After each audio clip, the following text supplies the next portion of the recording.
আর আর 2-3টা minute wait পর্যন্ত, 11টা 10 পর্যন্ত wait করি, কারণ এই যে জয়েন করতেছি 8 বাজে, 2 মিনিট একটু ওয়েট করি, সবাই join করে।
এভাবে কি কোনো প্রবলেম হয় বুঝতে? আপনাদের এই লেকচারটা দেখা যায় তো? স্লাইড যেটা আমি শো করতেছি দেখা যাচ্ছে? জি, ঠিক আছে। তো আমরা শুরু করি লেকচারটা। আমরা গতদিন হচ্ছে আপনাদের আপনার বলতেছিলাম এনভায়রনমেন্টাল ইঞ্জিনিয়ারিং এ 1। তো গতদিন আমরা হচ্ছে যে ম্যাটেরিয়ালটা পড়ানোর চেষ্টা করছিলাম এটা হচ্ছে একটু জটিল ছিল, একটু অনেক বড় ছিল। আমরা একটু নতুন ম্যাটেরিয়াল নিয়ে আজকে পড়ানোর চেষ্টা করবো। দেখেন, আমরা গতদিন যে জিনিসগুলো পড়ছিলাম সেগুলোই আছে শুরুর দিকে, আমরা একটু জাস্ট চোখ বুলাই নিই। প্রথমে আমরা দেখতেছি যে what is water supply engineering. Water supply engineering কি সেটা আমরা গতদিনে বলছিলাম যে ওয়াটার সাপ্লাই ইঞ্জিনিয়ারিং হচ্ছে এমন একটা সিভিল ইঞ্জিনিয়ারিং ব্রাঞ্চ যেখানে আমরা ওয়াটারের সোর্স অফ সাপ্লাই, ওয়াটারের ট্রান্সমিশন, ট্রিটমেন্ট এবং ডিস্ট্রিবিউশন অফ ওয়াটার নিয়ে আমরা কথা বলি। সেই কথাটাই এখানে বলা হচ্ছে, a branch of civil engineering concern with the development of source of supply, transmission, treatment and distribution of water. এটা এগুলো গতদিন আমরা বলছিলাম what are the objective of water supply system, water supply সিস্টেমের অবজেক্টিভ কি, ওয়াটার সাপ্লাই সিস্টেমের উদ্দেশ্য কি। আমরা উদ্দেশ্য বলছিলাম, প্রথম উদ্দেশ্য, আমরা 3টা উদ্দেশ্য নিয়ে কথা বলছিলাম গতদিনে। প্রথম উদ্দেশ্যটা হচ্ছে যাতে sufficient amount, quantity of water, যেটা হচ্ছে ডিমান্ড, আমরা ফুলফিল করতে পারি। Supply water of adequate quantity, ঠিক আছে, যতটুকু দরকার ততটুকু পানি যাতে আমরা দিতে পারি। সেকেন্ড অবজেক্টিভ হচ্ছে সেকেন্ড অবজেক্টিভ হচ্ছে যে আমরা যাতে যে পানিটা দিচ্ছি সেই পানিটা যাতে কোয়ালিটিটা ঠিকঠাক থাকে। এটা নিয়ে আমরা কথা বলতেছি এখানে। সেকেন্ড অবজেক্টিভ হচ্ছে যাতে আমরা যে পানিটা সাপ্লাই করতেছি সেই পানিটা যাতে কোয়ালিটিফুল ওয়াটার হয়, যেটা আমার হেলথের জন্য হার্মফুল না হয়, আমার এনভায়রনমেন্টের জন্য হার্মফুল না হয়। এটা হচ্ছে আমার সেকেন্ড অবজেক্টিভ। থার্ড অবজেক্টিভ হচ্ছে make water easily available to the consumers. মানে হচ্ছে আমার যে পানি যারা ব্যবহার করবে, আমার কনজিউমার যারা আছে, কনজিউমাররা যাতে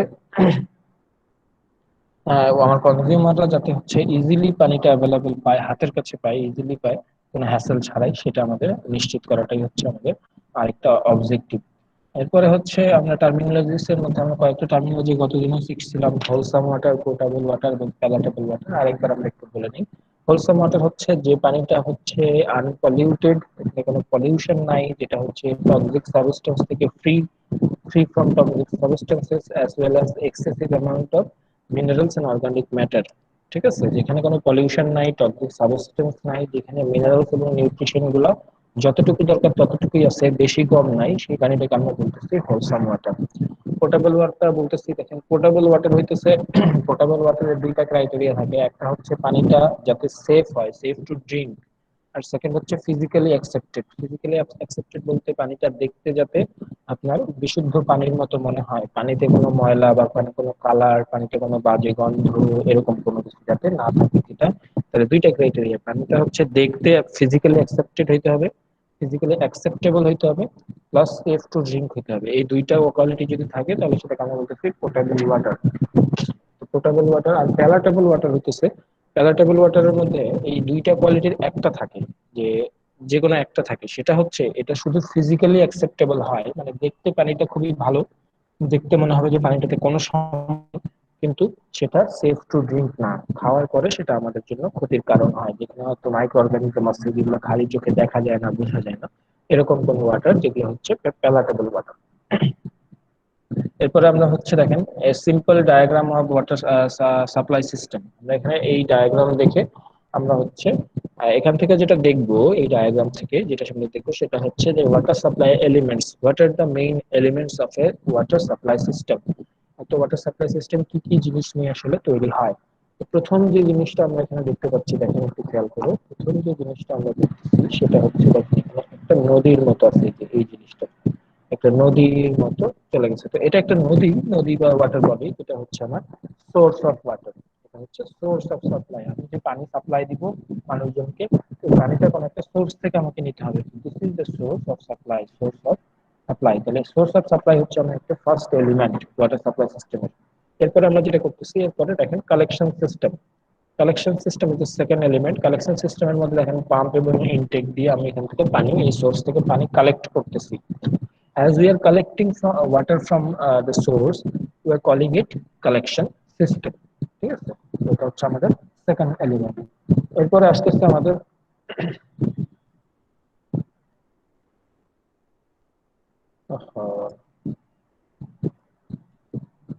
কালেকশন সিস্টেম গেল, এরপরে আসতেছে আমাদের হচ্ছে ধরেন কালেকশন সিস্টেম থেকে আমরা পানিটাকে ট্রান্সমিশন করব, পানিটাকে ক্যারি করব, ক্যারি করে একটা জায়গায় নিয়ে আসবো। তো সেই যে আমরা কি বলে পানিটাকে ট্রান্সমিশন করতেছি, ট্রান্সমিট করতেছি, তো সেটাকে আমরা বলতেছি transmission system. The pipe network আর everything that is doing the transmission of water, but we are collecting from the source of water through collection system, we are calling it a transmission system। এই transmission system দিয়ে আমরা পানিটাকে carry করে নিয়ে আসতেছি, কোথায় নিয়ে আসতেছি, আমরা ট্রিটমেন্ট প্ল্যান্টে নিয়ে আসতেছি, আমরা পানিটাকে ট্রিটমেন্ট প্ল্যান্টে নিয়ে আসতেছি, ক্যারি করে ট্রান্সমিট করে। ট্রিটমেন্ট প্ল্যান্টে নিয়ে আসতেছি কেন, কারণ ধরেন আমি যে সোর্স থেকে পানিটা কালেক্ট করতেছি, সেই পানি থেকে, সেই সোর্সের পানিটা আমি ডিরেক্ট আমার দৈনন্দিন কাজে ব্যবহার করতে পারতেছি না, সেই পানিটা আমি ডিরেক্ট খাইতে পারতেছি না, সেই পানিটা আমি ডিরেক্ট কাপড় ধোয়ার কাজে, বাসন মাজার কাজে ব্যবহার করতে পারতেছি না। কারণ কি, কারণ ওই পানিতে অনেক ইমপিউরিটিজ আছে, অনেক ধরনের দূষণ আছে, অনেক পলিউশন আছে। সেটা মাইক্রো অর্গানিজম হতে পারে, সেটা হচ্ছে আমার অর্গানিক ম্যাটার হতে পারে, সেটা হচ্ছে আমার কি বলে অনেক কেমিক্যালস থাকতে পারে। তো এই পানিটাকে আমি ডিরেক্ট ব্যবহার করতে পারতেছি না, এই পানিটা আমার ব্যবহার করার জন্য এটাকে একটা ট্রিটমেন্ট করা দরকার, ট্রিটমেন্ট করতে হবে আগে, তারপর আমরা এটাকে ব্যবহার করতে পারবো, তারপরে আমরা এটাকে ব্যবহার করতে পারবো।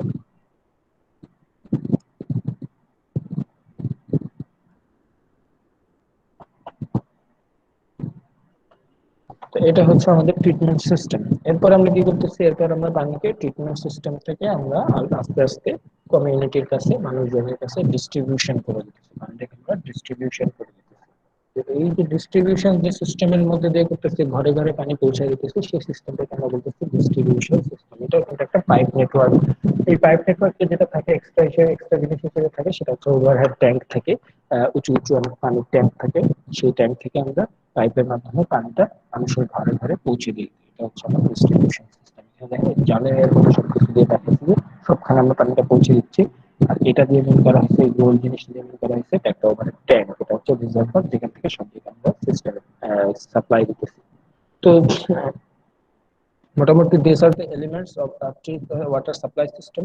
এখানে দেখেন এই কথাগুলো, source of supply, collection system, transmission system, treatment এবং ডিস্ট্রিবিউশন সিস্টেম, এইগুলোই আমরা দেখলাম এই ডায়াগ্রামটাতে।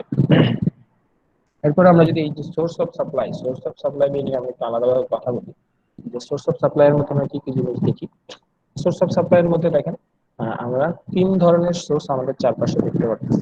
আমরা আমাদের চারপাশে তিন ধরনের সোর্স দেখতে পাচ্ছি। তখন তার আগে আমরা একটা ডায়াগ্রাম দেখি। এই যে আমরা একটা ডিস্ট্রিবিউশন, আমরা এখানে একটা ডায়াগ্রাম আমরা দেখতে পাচ্ছি। সেখানে হচ্ছে গ্লোবাল ওয়াটার ডিস্ট্রিবিউশন, রাইট? এটা গ্লোবাল ওয়াটার ডিস্ট্রিবিউশন। এখন আপনাদের কাছে আমার একটা প্রশ্ন আছে, সেটা হচ্ছে যে আমাদের পৃথিবীতে, আমাদের এই পৃথিবীতে কি বলে পানির পরিমাণ বেশি নাকি হচ্ছে স্থলভাগের পরিমাণ বেশি? পানির পরিমাণ পানি কত শতাংশ আছে আমাদের পৃথিবীতে আমরা তিন জানি? ভাগের তিন ভাগের দুই ভাগই পানি মেবি, নাকি চার ভাগের তিন ভাগই পানি, চার এক ভাগ ভাগে হচ্ছে স্থল চার ভাগ। ভাগে চার ভাগে তিন ভাগ পানি। আমরা এরকম মোটামুটি আমরা ধরে নেই 70% মতো আমরা বলি যে 70% হচ্ছে আমাদের পৃথিবীর পানি। তো এই 70% পানি হওয়ার পরও আমরা এই যে দেখেন আমরা খাওয়ার পানি বা হচ্ছে বিশুদ্ধ পানি এই জিনিসগুলো নিয়ে বলতেছি যে আমাদের ক্রাইসিস সবসময়। আমরা সবসময় এই জিনিসগুলো নিয়ে ক্রাইসিস। খাওয়ার পানি পায় না মানুষ, ব্যবহার করার মতো পানি আমাদের চারপাশে পর্যাপ্ত পরিমাণে নাই, আমরা এগুলো নিয়ে অনেক কনসার্ন। কেন আসলে আমাদের 70% পানি, তারপরেও আমাদের কেন আসলে এত পানির সমস্যা দেখা যায়, চারটাতে আসলে সেই জিনিসটাই ব্যাখ্যা করা হয়েছে। এখন আমাদের বলা হচ্ছে, একটা সেকেন্ড, আপনারা আমাকে একটু একটা মিনিট টাইম দেন।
সরি, তো আমরা যে জায়গায় ছিলাম, সেটা হচ্ছে আহ, যে এত পানি থাকার পরে আসলে আমাদের কেন এত পানির কি বলে স্কারসিটি, কেন আমাদের পানির এত সংকট, সেটা আমরা যদি একটু দেখি। যে দেখেন এখানে টোটাল ওয়াটার যে কথা বলা হচ্ছে, গ্লোবালি যে টোটাল যে ওয়াটার, তার মধ্যে দেখা যাচ্ছে আমার এখানে প্রথম দেখেন দুইটা ভাগে ভাগ হয়ে গেছে। প্রথম হচ্ছে স্যালাইন ওয়াটার, যেটা 97.5%, মানে আমাদের পৃথিবীর পানির 97.5% হচ্ছে স্যালাইন ওয়াটার। স্যালাইন ওয়াটার বলতে কি বোঝায়? লবণাক্ত পানি, যেটা আমাদের সাগর, মহাসাগর, উপসাগর, এই সাগরগুলোতে, সমুদ্রে যে পানিগুলো আছে, তো এই সমুদ্রের পানিগুলো কিন্তু আসলে আমরা খাইতে পারি না, খাওয়ার কাজে ব্যবহার করতে পারি না, ইন্ডাস্ট্রি কাজে ব্যবহার করতে পারি না। এই যে আমার পানির হচ্ছে মোটামুটি সবটুকু পানি কিন্তু দেখেন স্যালাইন ওয়াটার হিসেবে আছে। 97.5% ওয়াটার আমার স্যালাইন ওয়াটার হিসেবে আছে। আর ফ্রেশ ওয়াটার বলতে এখানে হচ্ছে এমন বোঝাচ্ছে না যে ফ্রেশ ওয়াটার মানে আসলে পরিষ্কার পানি বা আনপলিউটেড ওয়াটার। ফ্রেশ ওয়াটার মানে বোঝাচ্ছে যে পানিটা লবণাক্ত না, মিঠা পানি। সহজ কথায় লোনা পানি এবং মিঠা পানি। তো মিঠা পানির পরিমাণ আমাদের যেটা, সেটা হচ্ছে 2.5% মাত্র। যে আমার পুরা পৃথিবীর যতটুকু পানি আছে তার মধ্যে মাত্র 2.5% হচ্ছে মিঠা পানি। এখন এই 2.5% মিঠা পানি, সেটাই 2.5% যে আমরা ব্যবহার করতে পারতেছি এমনও কিন্তু ব্যাপারটা না। এখান থেকে দেখেন 2.5%-এর এটারও আবার তিনটা ভাগ আছে। তার মধ্যে একটা ভাগ দেখেন আইস ক্যাপস এবং গ্লেসিয়ার্স। আমাদের যে ধরেন বড় বড় আইস ক্যাপস যেগুলো আছে, ধরেন যে অ্যান্টার্কটিকার কথা যদি আমরা বলি, তারপরে হচ্ছে আমরা হিমালয়ের কথা বলি, যেখানে কিন্তু অনেক বরফ জমে আছে। এই বরফগুলো তো আসলে আলটিমেটলি পানি। আমরা যখন পানির কথা বলি তখন এই বরফগুলোও তো আসলে কাউন্ট হয় পৃথিবীর টোটাল পানির মধ্যে। তো এই দেখেন এই 2.5%-এর 75%, মানে 2.5%-এর 4 ভাগের 3 ভাগ, এই 4 ভাগের 3 ভাগ হচ্ছে আমার বরফ। 4 ভাগের 3 ভাগ হচ্ছে বরফ। তাহলে বরফ হওয়ার কারণে কি হচ্ছে, যে আমরা এটাকে আসলে ব্যবহার করতে পারতেছি না। আমরা ব্যবহার করতেছি কি, বাকি 1 ভাগ, মানে 24 আর 1 25, যেটা আমাদের গ্রাউন্ড ওয়াটার এবং লেক, রিভার অ্যান্ড সয়েলের ভিতরে আমাদের যে ওয়াটার গুলো আছে, এই 2.5%, টোটালের 2.5%-এর 4 ভাগের 1 ভাগ শুধু আমাদের কাজে লাগতেছে, যেটা আমরা খাওয়ার কাজে এবং অন্যান্য কাজে ব্যবহার করতে পারতেছি। এই কারণে আমরা বারবার বলি আমাদের এই যে ড্রিঙ্কিং ওয়াটার নিয়ে, তারপর হচ্ছে ইউজেবল ওয়াটার নিয়ে আমাদের আসলে এত ক্রাইসিস। আমাদের যত পানি আমরা চারপাশে দেখি, এত পানি আসলে আমরা ব্যবহার করতে পারি না। পানি আছে ঠিকই, কিন্তু এটা ব্যবহার উপযোগী পানি আমাদের না। ব্যবহার উপযোগী পানি খুবই কম। ঠিক আছে, তো এই হচ্ছে আমাদের ক্রাইসিসটা। আমরা আবার ফিরে আসি যে সোর্স অফ সাপ্লাই। আমরা যেখানে ছিলাম, যে এলিমেন্ট গুলোতে ছিলাম, এর মধ্যে আমরা সোর্স অফ সাপ্লাই নিয়ে যদি একটু কথা বলি, যে আমাদের সোর্স গুলো আসলে কি কি, যেগুলো আমরা যদি একটা ওয়াটার সাপ্লাই সিস্টেম কি বলে তৈরি করতে চাই, একটা বিল্ড করতে চাই, তাহলে আমরা যে সোর্স গুলো দেখবো, কি কি সোর্স আমরা পাইতে পারি, পাওয়ার সম্ভাবনা আছে। এখানে তিন ধরনের সোর্সের কথা বলা হচ্ছে, দেখেন। প্রথমটা হচ্ছে সারফেস ওয়াটার, সেকেন্ডটা হচ্ছে ground water, and third one is rain water. এখন what is surface, what is the difference between a surface water and a ground water source? আমার সারফেস ওয়াটার হচ্ছে আমার যে পানিগুলা নরমালি আমার, এখানে এক্সাম্পল গুলো দেখলেই বুঝতে পারবেন, যে পৃথিবীর সারফেসে রেডিলি অ্যাভেলেবল, খালি চোখে আমরা যে পানিগুলো দেখতে পারি, এবং যেই পানিগুলো আমাদের নেওয়ার জন্য বা কালেক্ট করার জন্য আলাদা কোনো কিছু তৈরি করার বা কোনো কিছু করার দরকার হয় না, আমরা জাস্ট সিম্পলি কালেক্ট করি, সেই পানিগুলো হচ্ছে সারফেস ওয়াটার। যেমন নদীর পানি, তারপর হচ্ছে পুকুরের পানি, লেকের পানি, তো এই পানিগুলা। ঠিক আছে, আধা ঘন্টা লেটে যদি ক্লাসে জয়েন করে, আধা ঘন্টা লেটে, তাহলে তো সমস্যা। আর বারবার পড়ার মাঝখানে ডিস্ট্রাকশন হয়ে যায়, মনোযোগটা থাকে না। আচ্ছা, সারফেস ওয়াটারের এই পানিগুলো, যে পানিগুলো আমরা আমাদের চারপাশে দেখতে পারি নর্মালি, সেগুলোকে আমরা বলতেছি সারফেস ওয়াটার। ঠিক আছে, তো সারফেস ওয়াটার এক্সাম্পল এখানে বলা হচ্ছে রিভার, লেক, রিজার্ভার, রিজার্ভার কিন্তু টর্ন টর্ন এগুলো, এগুলো তো এইগুলো হচ্ছে আমার সারফেস ওয়াটার। এরপরে আরেকটা সোর্সের কথা বলা হচ্ছে, সেটা হচ্ছে ground water. What is ground water? Surface water তো আমরা বুঝলাম। এখন গ্রাউন্ড ওয়াটার হচ্ছে যে পানিটা আমাদের সারফেসের নিচে থাকে, মানে ভূপৃষ্ঠের নিচে যে পানিটা থাকে, সেটাকে আমরা সিম্পলি গ্রাউন্ড ওয়াটার বলতেছি। ঠিক আছে, আমরা ওই যে সবসময় বলি না, গ্রাউন্ড ওয়াটার লেভেল বা গ্রাউন্ড ওয়াটার টেবিল, তো এই কারণে আমরা এই যে এটাকে আমরা বলতেছি গ্রাউন্ড ওয়াটার। যে পানিটা মাটির নিচে থাকে সেটাকে আমরা গ্রাউন্ড ওয়াটার বলতেছি। সেটাকে আমরা বিভিন্ন সিস্টেমে এক্সট্রাক্ট করি, সেখান থেকে তুলে নিয়ে আসি, সেটা টিউবওয়েলের মাধ্যমে তুলে আনতে পারি, প্রোডাকশন ওয়েলের মাধ্যমে তুলে আনতে পারি, বিভিন্ন পাম্প, সাবমার্সিবল পাম্প বা এরকম অনেক পাম্প ব্যবহার করে আমরা গ্রাউন্ড ওয়াটারটাকে তুলে আনতে পারি। তো এটা আমাদের গ্রাউন্ড ওয়াটার হচ্ছে আমাদের আরেকটা সোর্স। এরপরে the third source is rain water. Rain ওয়াটারে আমার আরেকটা সোর্স হতে পারে, যেখান থেকে আমরা ওয়াটার সাপ্লাই সিস্টেমে পানি পেতে পারি। তো সেটা হলো রেইন ওয়াটারে কি হচ্ছে, দেখেন। রেইন ওয়াটার কিছুই না, যে রেইন ওয়াটার হচ্ছে আমাদের পিওরেস্ট ফর্ম অফ ওয়াটার, যেখানে হচ্ছে দূষণের পরিমাণ একেবারে নাই বললেই চলে। ঠিক আছে, যেটুকু দূষণ হয় সেটুকু পৃথিবীতে আসার পর এর বায়ুমণ্ডলের ধূলিকণা হাবিজাবি মিশে গিয়ে তারপর দূষণ হয়। রেইন ওয়াটার, এটা আমরা জাস্ট, এটার জন্য আমাদের কিছুই করা লাগে না, এটাকে জাস্ট আমাদের হচ্ছে কালেক্ট করে রাখতে হয় একটা জায়গায়। আমরা সিম্পলি কালেক্ট করব, কালেক্ট করলে এটাকে আমরা ব্যবহার করতে পারবো, আর কোনো সমস্যা হবে না। তো এই হচ্ছে তিন ধরনের সোর্স, তিন ধরনের ওয়াটার সোর্সের কথা আমরা এখানে দেখতে পাচ্ছি। এরপরে আমার একটা জিনিস এখানে দেখেন, যে নেক্সট স্লাইড, সেখানে বলা হচ্ছে treatment to remove impurities and to make water suitable for domestic uses. যে আমরা পানিটাকে আমাদের ডোমেস্টিক বা গৃহস্থালির কাজে ব্যবহার করার জন্য, এর হচ্ছে ইমপিউরিটিস বা দূষণগুলা রিমুভ করার জন্য আমাদের কি কি ধরনের ট্রিটমেন্ট দেয়া লাগতে পারে, কি ধরনের ট্রিটমেন্ট আমরা দেই, বা কোন কোন জিনিসের ট্রিটমেন্ট আমরা দেই। তো এখন এখানে আমরা তিন ধরনের সোর্স দেখছিলাম, তার মধ্যে রেইন ওয়াটার আমাদের ট্রিটমেন্ট করা তেমন লাগে না। আমাদের ট্রিটমেন্ট করা লাগে সারফেস ওয়াটার এবং গ্রাউন্ড ওয়াটার। এখন এই সারফেস ওয়াটার এবং এই গ্রাউন্ড ওয়াটারের মধ্যে যে ইমপিউরিটিস যেগুলা, পলিউটেন্ট যেগুলা, সেগুলোর মধ্যে কিছুটা পার্থক্য আছে। গ্রাউন্ড ওয়াটারের গ্রাউন্ড ওয়াটারের পানিগুলা যে যেভাবে দূষিত হয়, যে উপায়ে দূষিত হয়, যে ইমপিউরিটিস গুলো এখানে থাকে, যে পলিউটেন্ট গুলো এখানে থাকে, সারফেস ওয়াটারে দেখা যায় সারফেস ওয়াটারের ইমপিউরিটিস, পলিউটেন্ট গুলো এর চেয়ে আলাদা। সারফেস ওয়াটার কেন আলাদা? সারফেস ওয়াটার দেখেন আমাদের পৃথিবীর উপরে পৃষ্ঠে একদম ওয়াইড ওপেন, খোলা অবস্থায় থাকতেছে, নদী বলেন, পুকুর বলেন। তো এখানে যেটা হয়, এখানে আমাদের মানুষের ব্যবহার্য যে ময়লাগুলো, ধরেন অর্গানিক ম্যাটার, হচ্ছে plastic, various type of solid, chemicals, তারপর হচ্ছে এগ্রিকালচারে যে আমরা ফার্টিলাইজার্স এন্ড ইনসেক্টিসাইড ইউজ করি সেগুলা, এগুলো এসে আমার গ্রাউন্ড সারফেস ওয়াটারটাকে পলিউটেড করে দেয়, ইমপিউর করে দেয়। তো তো এদের ট্রিটমেন্ট গুলো সেভাবেই করতে হয়। আর গ্রাউন্ড ওয়াটারের যে পানিগুলা, গ্রাউন্ড ওয়াটারে তো ধরেন যে আপনার পলিথিন গিয়ে মিশে না, গ্রাউন্ড ওয়াটারে অর্গানিক ম্যাটার গিয়ে মিশতে পারে না। গ্রাউন্ড ওয়াটারে দেখা যায় যে, কি বলে, অন্যান্য যে আমাদের মানুষ ঘটিত যে বর্জ্যগুলো সেগুলো গিয়ে মিশতে পারে না। গ্রাউন্ড ওয়াটারে এই ধরনের পলিউশন গুলো কম হয়, কিন্তু গ্রাউন্ড ওয়াটারে আবার অন্য ধরনের পলিউশন বেশি হয়। সেটা কি ধরনের পলিউশন?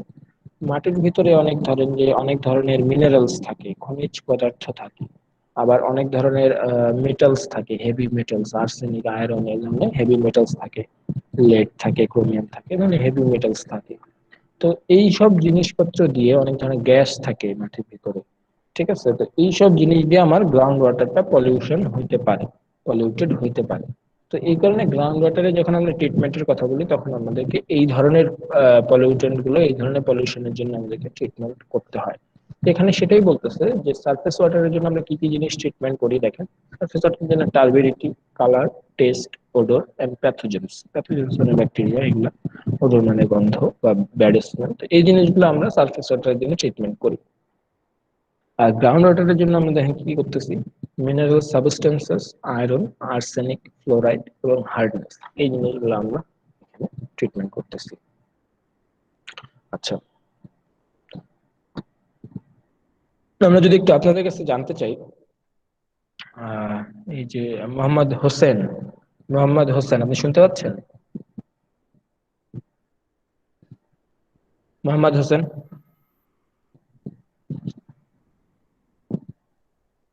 মোহাম্মদ হোসেন নাই ক্লাসে। এরপরে মোহাম্মদ সোহেল, শুনতে পাচ্ছেন? আছে স্যার। আচ্ছা, আমরা এই যে বলতেছিলাম দুই ধরনের পানির ওয়াটার ওয়াটার সাপ্লাই সোর্স, আমরা মোটামুটি কি আমাদের চারপাশে কয় ধরনের সোর্স দেখতে পারি যেখান থেকে আমরা পানি নিতে পারি?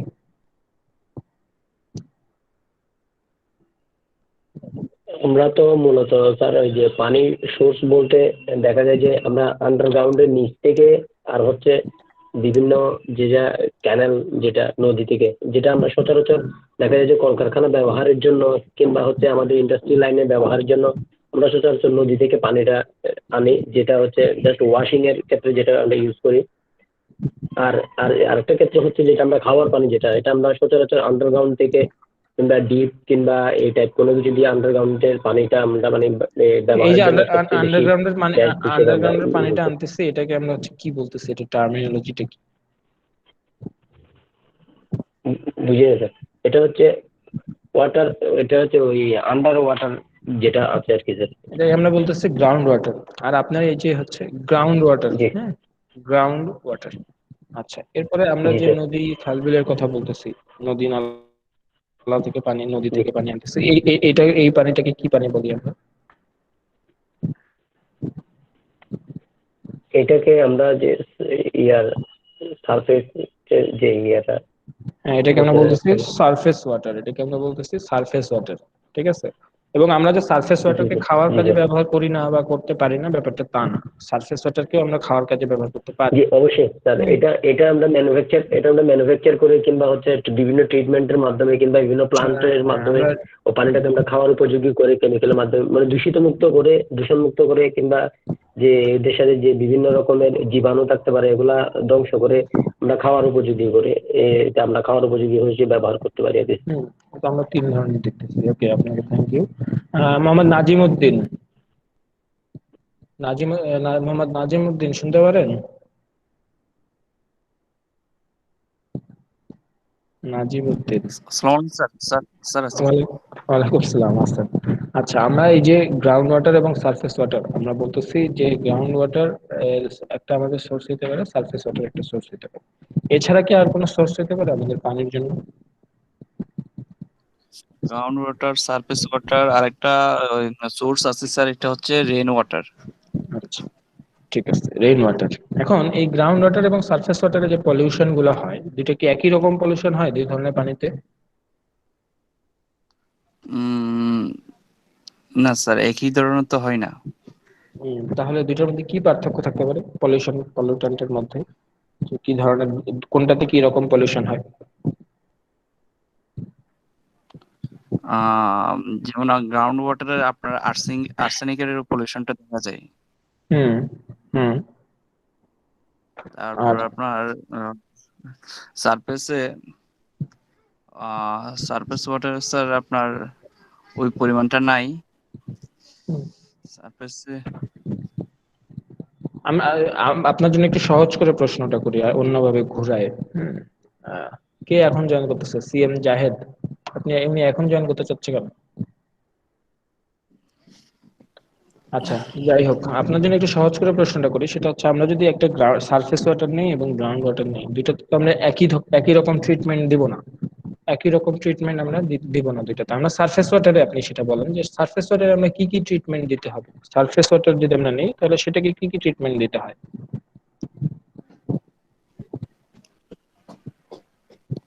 সারফেস ওয়াটার ট্রিটমেন্টটা আপনি হচ্ছে কমন সেন্স থেকে বলেন, মনে করে বলতে হবে এরকম না যে আমরা ওই স্লাইডে কি পড়ছি এটা মনে করার দরকার নাই। আপনার মানে সহজ করে মনে করে বলেন, নিজের মতো করে বলেন, কি মনে হয় আপনার? স্যার সারফেস ওয়াটার ট্রিটমেন্ট বলতে আমরা ফার্স্ট প্রাইমারি পর্যায়ে আমরা যে নদীর পানিটা নিব তাকে হুম। শুকনো ও পরিষ্কার করে ক্লিয়ার করে নিতে হবে। ক্লিয়ার করে নিতে হবে, এটা তো কোনো আসলে স্পেসিফিক কথা হলো না। ক্লিয়ার তো সবাইকেই করতে হবে, মানে কি ধরনের ক্লিয়ার করব এটাকে, কি কি ট্রিটমেন্ট গুলা দিতে হতে পারে?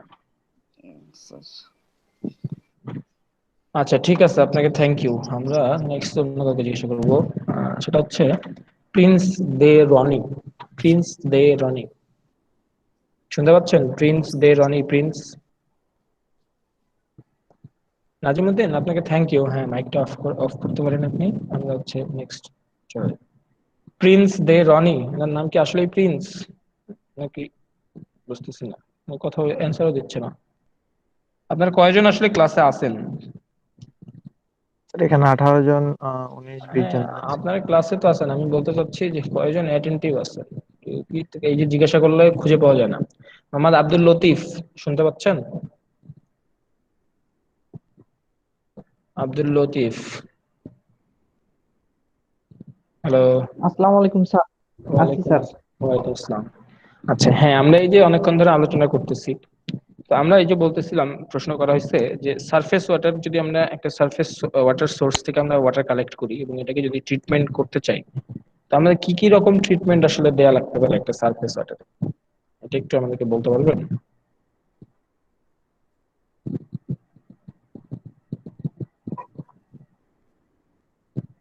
Sir hello. আসলে এটা সম্পর্কে আমি এখনো পড়ি নাই তো স্যার। আপনি যেটুকু বলছেন হুম হুম হুম। ওইভাবে স্যার খেয়াল নাই স্যার। আপনি খেয়াল করছিলেন মনোযোগ মনোযোগ সহকারে? খেয়াল না না থাকার এখনই তো বললাম, এই ধরেন যে 2-4 মিনিট আগে। খেয়াল না করলে বলবেন যে সরি স্যার, আমি খেয়াল করি নাই, মনোযোগ দেই নাই। ঠিক আছে, খেয়াল নাই এটা তো আসলে এক্সকিউজ না। আচ্ছা ঠিক আছে, থ্যাংক ইউ। আহ ঠিক আছে, এখন কথা হচ্ছে কি, আপনারা যদি মনোযোগ না দেন, আপনারা যদি আমি কথা বলতেছি এটা 2 মিনিট পরে খেয়াল না থাকে, তাহলে তো আসলে ক্লাস নিয়ে কোনো লাভ নাই। এই যে আমি ধরেন স্ক্রিন আপনাদেরকে তো চোখের সামনে দেখা যায় না, অনলাইনে ক্লাসের এটাই সমস্যা। ঠিক আছে, আপনারা কেউ বাজারে আছেন, কেউ সাইটে আছেন, কেউ বাসায় ঘুমাচ্ছেন বা শুয়ে শুয়ে ক্লাস করতেছেন, মনোযোগ দিচ্ছেন না। এখন আমি এখানে বসে আমাকে 2 ঘন্টা টানা বক বক করে যেতে হবে, এটা আসলে বকবকই বলা যায়, কারণ আপনারা কিছু শুনতেছেন না। যে কথা হচ্ছে, আপনারা যদি শুনতেন, আপনাদের মনে থাকতো, মানে আপনারা খেয়াল করতেন, তাহলে সেটা একটা অর্থবহ কথা হইতো, মিনিংফুল কথা হইতো। এখন আপনারা যদি না শুনেন, তাহলে আমি যেটাই বলি সেটা আসলে আলটিমেটলি বক বক, বক বক ছাড়া আর কিছুই না। তো এই জিনিসটা তো আসলে তখন এরকম যদি হয়, তাহলে আসলে খুব ইয়া করে, ভালো করে বা বুঝায় বুঝায় সুন্দর এক্সপ্লেইন করে যেটুকু আমার পক্ষে সম্ভব, সেটা আসলে তখন আর ইচ্ছা থাকে না যে আপনাদেরকে খুব ডিটেলসে পড়াই। তখন আমি এই যে স্লাইড গুলা দিয়ে এই রিডিং পড়ে যেতে পারি, আপনারা নিজের মতো পড়ে নিতে পারেন। কারণ আমি বলতেছি, ধরেন অনেক কথা বলতেছি, এখন এটা যদি আপনি শুনতেছেন না, কেউই শুনতেছেন না বা অনেকেই শুনতেছেন না, তাহলে তো আসলে কথা বলার কোনো মানেই হয় না। ঠিক আছে, তো আপনাদের ক্লাসে ডাকলেও হচ্ছে দেখা যায় রেসপন্স পাওয়া যাচ্ছে না অনেকের। প্রিন্স দে রনি, উনি এখনো আসে নাই। তারপর হচ্ছে মোহাম্মদ হোসেন, ওনাকে আমি অনেকক্ষণ ধরে ডাকছি, এরপরে ওনার হচ্ছে কোনো রেসপন্স এখনো নাই। তো এই হচ্ছে অবস্থা। যাই হোক, তাহলে আমরা নেক্সট আগাই। আমরা এই ধরনের 2 ধরনের সারফেস ওয়াটার এবং গ্রাউন্ড ওয়াটার ওয়াটার ট্রিটমেন্ট নিয়ে কথা বলছি। দেখেন এখানে যে জিনিসটা আপনাদের খেয়াল নাই, আপনারা মনে দেখবেন নাই, সেটা আরেকবার একটু দেখেন।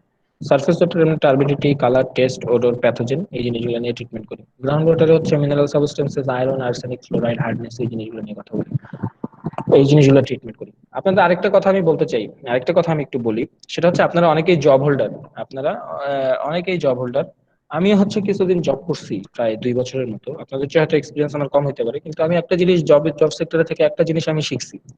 সেই জিনিসটা, একটা জিনিস আমি শিখছি বলতে রিয়েলাইজ করছি, সেই জিনিসটা হচ্ছে এই যে আমাকে স্লাইডটা দিস, এই যে আমার যে স্লাইডটা, এই স্লাইডটা যদি আমি একদম প্রতিটা জিনিস আমার মুখস্থ থাকে, তারপরেও এই স্লাইডের এক ফোঁটা জিনিস আমার জবে কিন্তু কাজে লাগবে না। ঠিক আছে, আমার জবের ক্ষেত্রে এক ফোঁটা জিনিসও কাজে লাগবে না। কিন্তু আপনি এই স্লাইডটা হচ্ছে ক্লাসে আমাকে কি মানে এই স্লাইডটা মুখস্থ করে এটা, এই নলেজটা দিয়ে আমি জবে কোনো লাভ করতে পারবো না। কিন্তু এই যে আমি এক্সপ্লেইন করতেছি বা আপনি হচ্ছে যেটা বুঝতেছেন পরে, সেই নলেজটা কিছুটা হইলেও কাজে লাগে। ঠিক আছে, সেই নলেজটা আপনার কিছুটা হইলেও কাজে লাগে। আপনি একটা ওয়াটার সিস্টেম, ওয়াটার ট্রিটমেন্ট প্ল্যান্টে আপনি যখন হচ্ছে ভিজিট করতে গেলেন, তখন আপনি হচ্ছে ভিজিট করতে গেলে আপনি হচ্ছে এই নলেজ গুলা মুখস্থ বিদ্যা দিয়ে আপনি কিছুই করতে পারবেন না। আপনি ক্লাসে যেগুলো বুঝছেন, যেটুকু রিয়ালাইজ করছেন, আপনি সেগুলা নিয়েই একটু হচ্ছে আপনি দেখতে পারবেন, ভিজিটটা করতে পারবেন ঠিক মতো। আপনি হয়তো হয়তো দু একটা প্রশ্ন করতে পারবেন, আপনি দেখতে পারবেন যে ওখানে কি হচ্ছে না হচ্ছে, কোনটা ঠিক হচ্ছে বা কোনটা কি কারণে করা হইতেছে। এই জিনিসগুলো আপনি স্লাইড মুখস্থ করে কিছুই বুঝতে পারবেন না। আপনি জানেন যে ওডোর ট্রিটমেন্ট করে, কালার ট্রিটমেন্ট করে, এই যে এই ট্রিটমেন্ট করে, সেই ট্রিটমেন্ট করে, কিন্তু আপনি ওখানে গিয়ে কিছুই বুঝবেন না যে কোনটা কি করতেছে, কোনটা কেন করতেছে, কি কারণে করতেছে, এগুলা কিছুই বুঝবেন না। তো আলটিমেটলি আপনি যদি স্লাইড মুখস্থ, আপনাকে আমি স্লাইড দিয়ে দেই, আপনি মুখস্থ করতে থাকেন, তো এটা আপনার আসলে কোনো বেনিফিট আপনাকে দিবে বলে, আপনাদেরকে দিবে বলে আমার মনে হয় না। ঠিক আছে, আর বাকিটা আপনাদের যার যার ইচ্ছা। আপনারা কাউকে আসলে আমি খুব বেশি জোর করি না কোনো কিছুতে, আপনাদের যার যার ইচ্ছা, আপনারা যেভাবে ইচ্ছা পড়াশোনা নিজেরটা করতে পারেন, সমস্যা নেই, আমি আমার কাজ করে দিই। আচ্ছা, এরপরে দেখেন main consideration for sources of water. আমাদের যখন আমরা ওয়াটার সোর্স সিলেক্ট করব, আমরা যখন একটা ওয়াটার সাপ্লাই সিস্টেম তৈরি করব, তখন আমাদেরকে প্রথম কাজ হচ্ছে আমাদের সোর্স সিলেক্ট করা। তখন আমরা যখন মেইন এই সোর্স সিলেক্ট করব, তখন আমরা কি কি জিনিস কনসিডার করে সোর্সটা সিলেক্ট করব, কি কি জিনিস মাথায় রাখতে হবে আমাদেরকে সোর্সটা সিলেক্ট করার ক্ষেত্রে। প্রথম যে জিনিসটা হচ্ছে সেটা বলা হচ্ছে যে কোয়ালিটি, কোয়ান্টিটি। আমাদেরকে প্রথম খেয়াল করতে হবে যে আমার পানির যতটুকু ডিমান্ড, আমার পানির যতটুকু পানির দরকার, আমার এই সোর্সটা আমাকে সেই পরিমাণ পানি দিতে পারবে কিনা। আমার যদি 100 লিটার পানির দরকার হয়, তাহলে আমি অবশ্যই সোর্স সিলেক্ট করব যেটা আমাকে 100 লিটারের চেয়ে বেশি পানি সাপ্লাই দিতে পারবে। যেটা আমাকে 100 লিটার ডিমান্ড, যে এই সোর্সটা আমাকে 50 লিটার পানি যেখান থেকে পাবো, সেটা আমি নিশ্চয়ই সিলেক্ট করবো। তো ফার্স্ট কনসিডারেশন হচ্ছে কোয়ান্টিটি। তো second consideration is quality. Requirement for treatment should be minimum.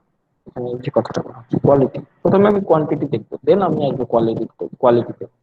এরপরে আমি কোয়ালিটিটা দেখবো যে আমার যে পানিটা ট্রিটমেন্ট আমাকে করতেই হবে, সেটা যে পানি যে সোর্সে আমি সিলেক্ট করি না কেন, treatment must, treatment is a must. Treatment ছাড়া আপনি পানি সাপ্লাই দিতে পারবেন না।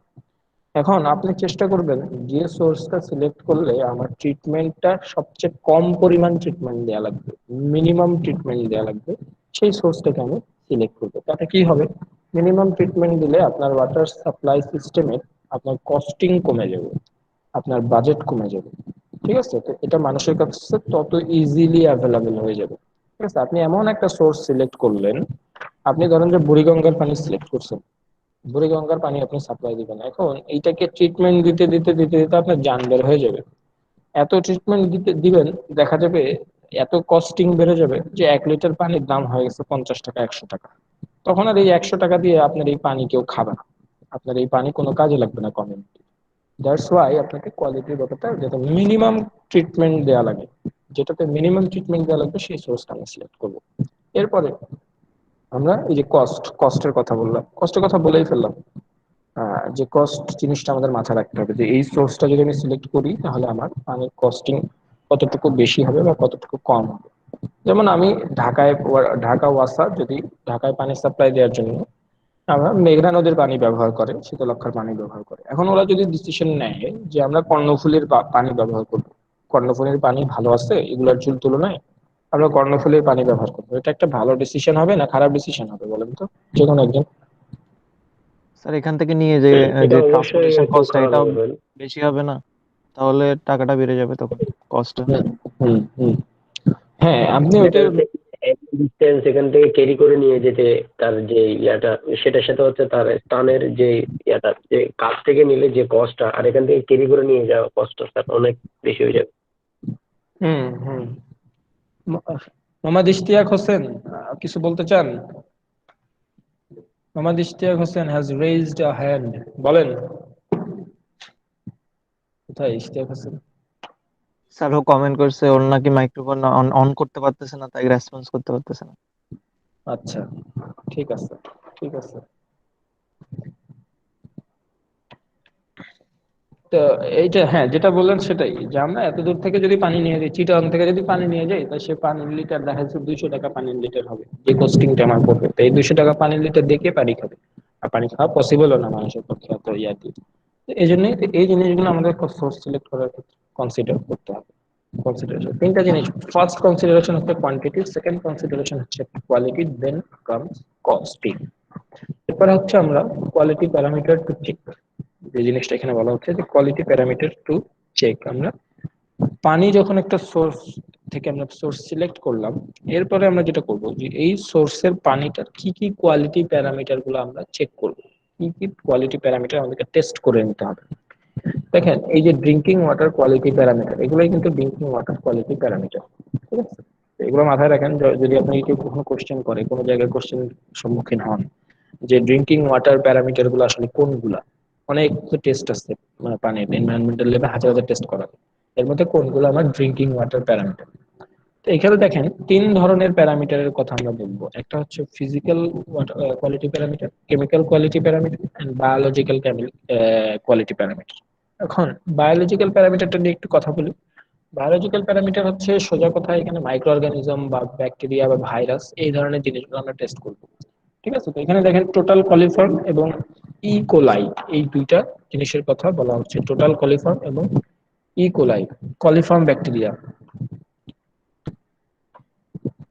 কলিফর্ম ব্যাকটেরিয়ার কথা বলা হচ্ছে। এই কলিফর্ম ব্যাকটেরিয়া পানিতে কি পরিমাণ আছে সেগুলো আমরা টেস্ট করবো। এই কলিফর্ম ব্যাকটেরিয়া হচ্ছে one of the most harmful bacteria for human being. এটা হচ্ছে আপনার যত পানিবাহিত রোগ বা ডিসেন্ট্রি টাইপের, ধরেন যে আপনার যে পানিবাহিত রোগগুলা, সেইগুলা হচ্ছে এই কলিফর্ম ব্যাকটেরিয়া থেকেই আসলে হয়। এটা হচ্ছে আমরা টেস্ট করব বায়োলজিক্যাল প্যারামিটার চেকের ক্ষেত্রে, টোটাল কলিফর্ম এবং ইকোলাই। এরপরে ফিজিক্যাল এবং কেমিক্যাল প্যারামিটার গুলো কি কি দেখেন। এখানে পিএইচ এর কথা বলা হচ্ছে, acidity, alkalinity, suspended solid, colour, taste, odour, turbidity and dissolve oxygen. Odour, turbidity and dissolve oxygen কতটুকু আমার পানিতে থাকে সেগুলো। এখন এখানে একটা অ্যাসাইনমেন্টের কথা এখানে বলা হচ্ছে, দেখেন অ্যাসাইনমেন্ট 1, সবাই একটু মনোযোগ দিয়ে খেয়াল করেন। অ্যাসাইনমেন্ট 1, অ্যাসাইনমেন্ট 1 আপনাদের কাছে জানতে চাচ্ছে কি, mention the limiting values, mention the limiting values of these parameters for drinking water according to WHO and BDS standard। এই যে প্যারামিটার গুলা, ড্রিঙ্কিং ওয়াটার প্যারামিটার, এদের একটা ভ্যালু আছে যে আপনার পিএইচ এর মান কত থেকে কত হতে পারে। এক্সাম্পল হিসেবে পিএইচ এর মান বলি, ড্রিঙ্কিং ওয়াটারের জন্য পিএইচ এর মান 6.5 থেকে 8.5 এর মধ্যে থাকতে হয়। এই যে একটা স্ট্যান্ডার্ড ভ্যালু, এটা দুইটা স্ট্যান্ডার্ড আছে, একটা হচ্ছে WHO স্ট্যান্ডার্ড আর একটা হচ্ছে বাংলাদেশ স্ট্যান্ডার্ড বা বিডিএস স্ট্যান্ডার্ড। এই ভ্যালুগুলো কোনটার জন্য কত সেটা আপনারা খুঁজে বের করবেন, নেট থেকে পারেন, খুব খুব কঠিন না ব্যাপারটা, খুঁজে বের করে ইজি। নেট থেকে পারেন, কোনো বই থেকে পারেন, সেই ভ্যালুগুলো খুঁজে বের করবেন, সেটাকে লিখবেন আপনার এই প্যারামিটার এর পাশাপাশি পাশাপাশি ওই ভ্যালুগুলো লিখবেন, যে কত থেকে কতর মধ্যে লোয়ার লিমিট হায়ার লিমিট। লেখার পরে সেটাকে ছবি তুলে পিডিএফ করে আপলোড দিবেন। আমি হচ্ছে আপনাদের এই অ্যাসাইনমেন্টে ক্রিয়েট করে রাখবো, সমস্যা নেই, সেখানে হচ্ছে আপনারা অ্যাসাইনমেন্ট আপলোড দিবেন। এটা হচ্ছে আপনার অ্যাসাইনমেন্ট নাম্বার 1। স্যার এখানে স্যার পিএইচ অ্যাসিডিটি এগুলোর পাশাপাশি লিখতে হবে না স্যার হ্যাঁ ভ্যালুগুলো? হ্যাঁ হ্যাঁ, যে পিএইচ এর অ্যালাউয়েবল ভ্যালুটা কত, যেমন বললাম 6.5 থেকে 8.5। একইভাবে অ্যাসিডিটির নিশ্চয়ই একটা ভ্যালু আছে, অ্যালকালিনিটির একটা ভ্যালু আছে, ডব্লিউএইচও ভ্যালু আছে, বিডি স্ট্যান্ডার্ড আছে। ম্যাক্সিমামই ডব্লিউএইচও বিডি একই, কিন্তু কিছু কিছু জায়গায় আলাদাও পাবেন। তো দুইটাই লিখবেন, এই যে একটা একটা কলামে লিখবেন প্যারামিটার, আর একটাতে ডব্লিউএইচও স্ট্যান্ডার্ড, আর একটা কলামে ধরেন এই যে একটা কলামে লিখবেন আপনি আহ, স্যার আপনার প্যারামিটার। বাংলাদেশ বিডি যেটা আছে স্যার সেটা সহকারে লিখতে হবে না স্যার? হ্যাঁ হ্যাঁ, এই যে ধরেন এখানে লিখলেন হচ্ছে আপনার, এখানে আপনি হচ্ছে প্যারামিটার লিখলেন, এখানে ডব্লিউএইচও স্ট্যান্ডার্ড লিখলেন, এখানে বাংলাদেশ স্ট্যান্ডার্ড লিখলেন, ঠিক আছে? এখানে ধরেন যে পিএইচ এটার মান কত, এটা ডব্লিউএইচও অনুযায়ী কত, আর এখানে হচ্ছে বিডিএস বিডি স্ট্যান্ডার্ড অনুযায়ী। বিডি অনুযায়ী কত, সেগুলা লিখবেন। এটাই হচ্ছে অ্যাসাইনমেন্ট, এটা বেশিক্ষণ লাগবে না। খুঁজে বের করলে এটা 10 মিনিটের কাজও না। তো যাই হোক, এরপর আমরা চ্যালেঞ্জেস, এখানে আমাদের চ্যালেঞ্জের কথা বলা হচ্ছে যে এই যে আমরা ওয়াটার সাপ্লাই সোর্সের কথা বলছি, সোর্স সিলেক্ট করব এবং এটা হচ্ছে আমরা অনেক প্যারামিটার গুলো চেক করব। এখন বলা হচ্ছে একটা ওয়াটার সাপ্লাই সিস্টেম তৈরি করতে গেলে আমাদের আসলে কি কি চ্যালেঞ্জের মুখোমুখি হইতে হয়। একটা ওয়াটার সাপ্লাই সিস্টেম যদি আমরা বিল্ড করতে চাই, স্ট্যাবলিশ করতে চাই, what are the challenges we are going to face when we want to establish a water supply system? এটা বলা হচ্ছে, দেন কয়েকটা চ্যালেঞ্জের কথা বললাম। প্রথমটা যেটা হচ্ছে available water sources to meet the increasing demand of growing population. বলা হচ্ছে এই যে আমাদের গ্রোয়িং একটা পপুলেশন, পৃথিবীর পপুলেশন এত দ্রুত হারে বাড়তেছে, দেখা যাচ্ছে যে এখন আমাদের পৃথিবীর পপুলেশন 700 কোটি প্লাস। এটা হচ্ছে প্রতিদিন কিন্তু বাড়তেছে। এই গ্রোয়িং পপুলেশনের ওয়াটার ডিমান্ড ফুলফিল করার জন্য কিন্তু ওয়াটার সোর্স বাড়তেছে না। পৃথিবীতে যখন 100 কোটি মানুষ ছিল তখনও যতটুকু ওয়াটার সোর্স ছিল, যখন 500 কোটি হয়েছে তখনও ততটুকুই ওয়াটার সোর্স ছিল, বরং আরো কমে গেছে। এরপরে যখন 700 কোটি, এখন আমাদের ওয়াটার সোর্স এরকমই আছে, আমাদের ওয়াটার সোর্স বাড়তেছে না। তো এই গ্রোয়িং ডিমান্ডটা ফুলফিল করাটা একটা অনেক বড় চ্যালেঞ্জ আমাদের জন্য। তারপর আরেকটা জিনিস, সেকেন্ড পয়েন্টটা হচ্ছে যে higher urban population growth and associated higher demand of water. ঠিক আছে, হায়ার আরবান পপুলেশন গ্রোথ, এটা জিনিসটা দিয়ে কি বোঝাচ্ছে? আরবান পপুলেশন গ্রোথ, একটা সময় ছিল যখন আমরা বলতাম যে বাংলাদেশে 80 ভাগ লোক গ্রামে বসবাস করে, বাংলাদেশে 80% লোক গ্রামে বসবাস করে। এখন আপনি একটা জিনিস মাথায় নিতে হবে আপনাকে, সেটা হচ্ছে আমাদের একটা রুরাল এরিয়া, গ্রাম্য এরিয়া, আর একটা শহর এরিয়া বা আরবান এরিয়া, এই দুইটা এরিয়ায় আপনার ওয়াটারের যে ডিমান্ড, এই দুইটার প্যাটার্নটা কিন্তু আলাদা। গ্রামে মানুষের পানি যেভাবে মানুষ ব্যবহার করে বা যে কাজগুলোর জন্য মানুষের পানি ব্যবহার করতে হয়, শহরে দেখা যায় যে সেই শহরে পানি ব্যবহারের ক্ষেত্রগুলো আলাদা, পরিমাণগুলো আলাদা, প্যাটার্নটাই আলাদা। শহরের প্যাটার্নটা আলাদা, গ্রামের প্যাটার্নটা আলাদা। দেখুন, যেমন আপনি আপনি যদি শহরে বলেন, একটা সিম্পল উদাহরণ যদি আমি বলি, যে শহরে ঘর বাড়ি হচ্ছে এই যে টাইলস বলেন বা ফ্লোর বলেন, যেটাই বলেন, তা প্রতিদিন ঘর মোছা লাগে, প্রতিদিন ঘর মুছতে হয়, এগুলো মুছতে হয়। কিন্তু গ্রামে কিন্তু এই জিনিসটা করা লাগে না। গ্রামে যদি হচ্ছে মাটির বাড়ি ঘর যখন ছিল, এটা কিন্তু প্রতিদিন মোছার কিছু নেই। তো এরকম আর কি ব্যাপারটা, যে গ্রামে হচ্ছে আমার পানি ইউজ করার প্যাটার্নটা আলাদা শহরের থেকে।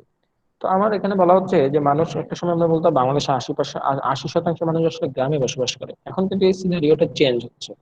আরবান পপুলেশন আসলে এখন বেড়ে যাচ্ছে, মানুষ গ্রাম থেকে শহরমুখী হচ্ছে, অথবা বলা যায় যে গ্রামগুলো আস্তে আস্তে শহরে পরিণত হয়ে যাচ্ছে।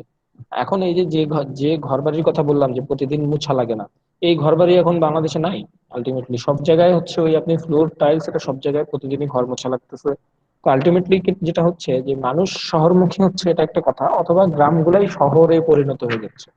তো আলটিমেটলি যেটা হচ্ছে যে আরবান পপুলেশনটা বেড়ে যাচ্ছে, শহুরে মানুষ বেড়ে যাচ্ছে, গ্রামের মানুষরা শহুরে হয়ে যাচ্ছে। তো এই আরবান পপুলেশন গ্রোথের এদের একটা হায়ার ওয়াটার ডিমান্ড থাকে। ঠিক আছে, এই ওয়াটার ডিমান্ডটা ফুলফিল করা একটা চ্যালেঞ্জ আমাদের জন্য, বিশেষ করে আমাদের মতো ডেভেলপিং কান্ট্রিগুলোর জন্য। ডেভেলপ কান্ট্রি যেগুলো আছে তাদের কথা, তারা তো আগে থেকে একই রকম আছে, বাট ডেভেলপিং কান্ট্রি যেগুলো, আমাদের মতো যারা উন্নয়নশীল দেশ, তাদের ক্ষেত্রে এই চ্যালেঞ্জটা খুব বেশি করে সামনে আসে। দেন আমাদের climate change and global warming. Climate change and global warming এর কারণে যেটা হচ্ছে যে আমাদের কি বলে, ক্লাইমেট চেঞ্জ, আমাদের আবহাওয়া পরিবর্তন হয়ে যাচ্ছে। আগে যখন বর্ষাকাল হওয়ার কথা থাকতো, এখন দেখা যায় বর্ষা হয় না ঠিকঠাক মতো, বা দেরিতে হয়, শুরুতে হয়। শীতকাল খুবই কম হয়ে যায়, অনেক শুষ্ক, কি বলে, চারদিকে অনেক জায়গায় হচ্ছে যেটাকে আমরা বলি ডেজার্টেশন, মরুকরণ। দেখা যাচ্ছে অনেক জায়গায় বৃষ্টিপাতের পরিমাণ অনেক কমে গেছে। তো এই কারণে যেটা হয়ে যায় যে আমাদের সারফেস ওয়াটার সোর্স গুলা, সেগুলো রিচার্জ হচ্ছে না ঠিক মতো, আমাদের পুকুর গুলা, নদীগুলো, আমাদের এগুলো রিচার্জ হচ্ছে না ঠিক মতো বৃষ্টি না হওয়ার কারণে।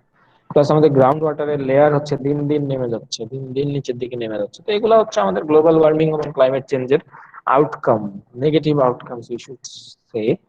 এরপরে হচ্ছে এনভায়রনমেন্টাল কনসিডারেশন। এনভায়রনমেন্টের অনেক চেঞ্জ হচ্ছে, এনভায়রনমেন্টের অনেক কনসিডারেশন আছে, যেহেতু গ্লোবাল ওয়ার্মিং এবং ক্লাইমেট চেঞ্জের কারণে দেখা যাচ্ছে আমাদের বিভিন্ন ক্ষেত্রে নিউ রেগুলেশনস এন্ড রুলস চলে আসতেছে, অনেক ধরনের নিয়ম কানুন চলে আসতেছে, যেগুলো আমাদের মেনে চলতে হচ্ছে। তো এগুলো আমাদের জন্য challenge. And pollution is always there. আপনার পলিউশন তো সবসময় একটা চ্যালেঞ্জ ছিল। পলিউশন দেখেন, আপনার যে চ্যালেঞ্জ গুলোর কথা বলা হচ্ছে তার মধ্যে পলিউশন, যেটা নিয়ে আমাদের এত মাথা ব্যথা, সেই pollution is the last one. সবচেয়ে শেষে আমরা পলিউশনের কথা বলতেছি। এর আগে কিন্তু আমরা অনেক ধরনের চ্যালেঞ্জের কথা বলতেছি, ঠিক আছে? তো পলিউশন ইজ অলওয়েজ দেয়ার, কিন্তু আমাদের এই যে বাকি যে চ্যালেঞ্জ গুলো, মানে এরা হচ্ছে অনেক বড় চ্যালেঞ্জ, এগুলো দে আর দ্য মেইন চ্যালেঞ্জ। যে আমরা হচ্ছে এই যে গ্রোয়িং পপুলেশনের সাথে কিভাবে কোপ আপ করবো, এই গ্রোয়িং ওয়াটার ডিমান্ডের সাথে কিভাবে কোপ আপ করবো, আমাদের গ্লোবাল ওয়ার্মিং এর সাথে এবং ক্লাইমেট চেঞ্জের সাথে আমরা আসলে কিভাবে কোপ আপ করবো, এই জিনিসগুলো আমাদের ফিউচারকে আসলে শেপ করবে। একটা হচ্ছে ওই যে গতদিনও আমি মনে হয় বলছিলাম যে third world war, if there will be a third world war, it will be only পানি নিয়ে স্যার।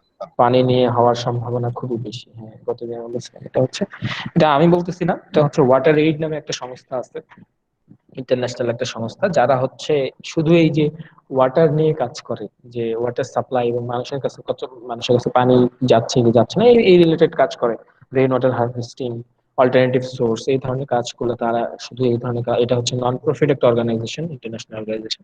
তো তারা এই ধরনের একটা কথা বলতেছে যে আমাদের যদি তৃতীয় কোনো বিশ্বযুদ্ধ হয় তাহলে সেটা আসলে পানির কারণে হওয়ার চান্স খুব বেশি।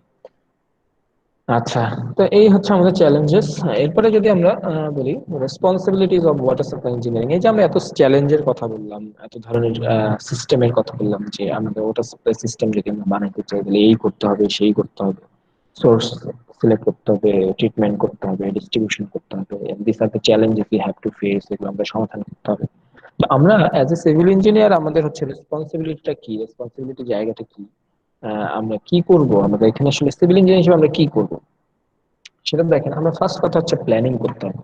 এখন দিস লিটল টার্ম প্ল্যানিং, এটা শব্দটা অনেক ছোট, কিন্তু এটা আসলে মিনিংটা আসলে অনেক বিশাল। আপনি যদি বলতে চান যে what we have to plan, আমরা কি প্ল্যান করব, কার জন্য প্ল্যান করব, কিভাবে প্ল্যান করব, কোশ্চেন অ্যারাইজ করে কিন্তু আমরা কি প্ল্যান করব, কার জন্য প্ল্যান করব, কিভাবে প্ল্যান করব।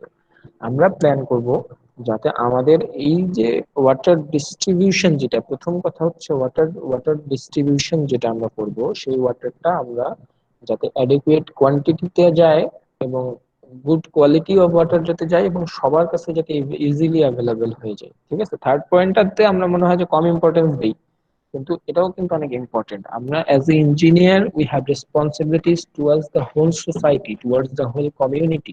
ঠিক আছে, অন্যভাবে চিন্তা করলে গ্লোবালি উই হ্যাভ রেসপন্সিবিলিটিস।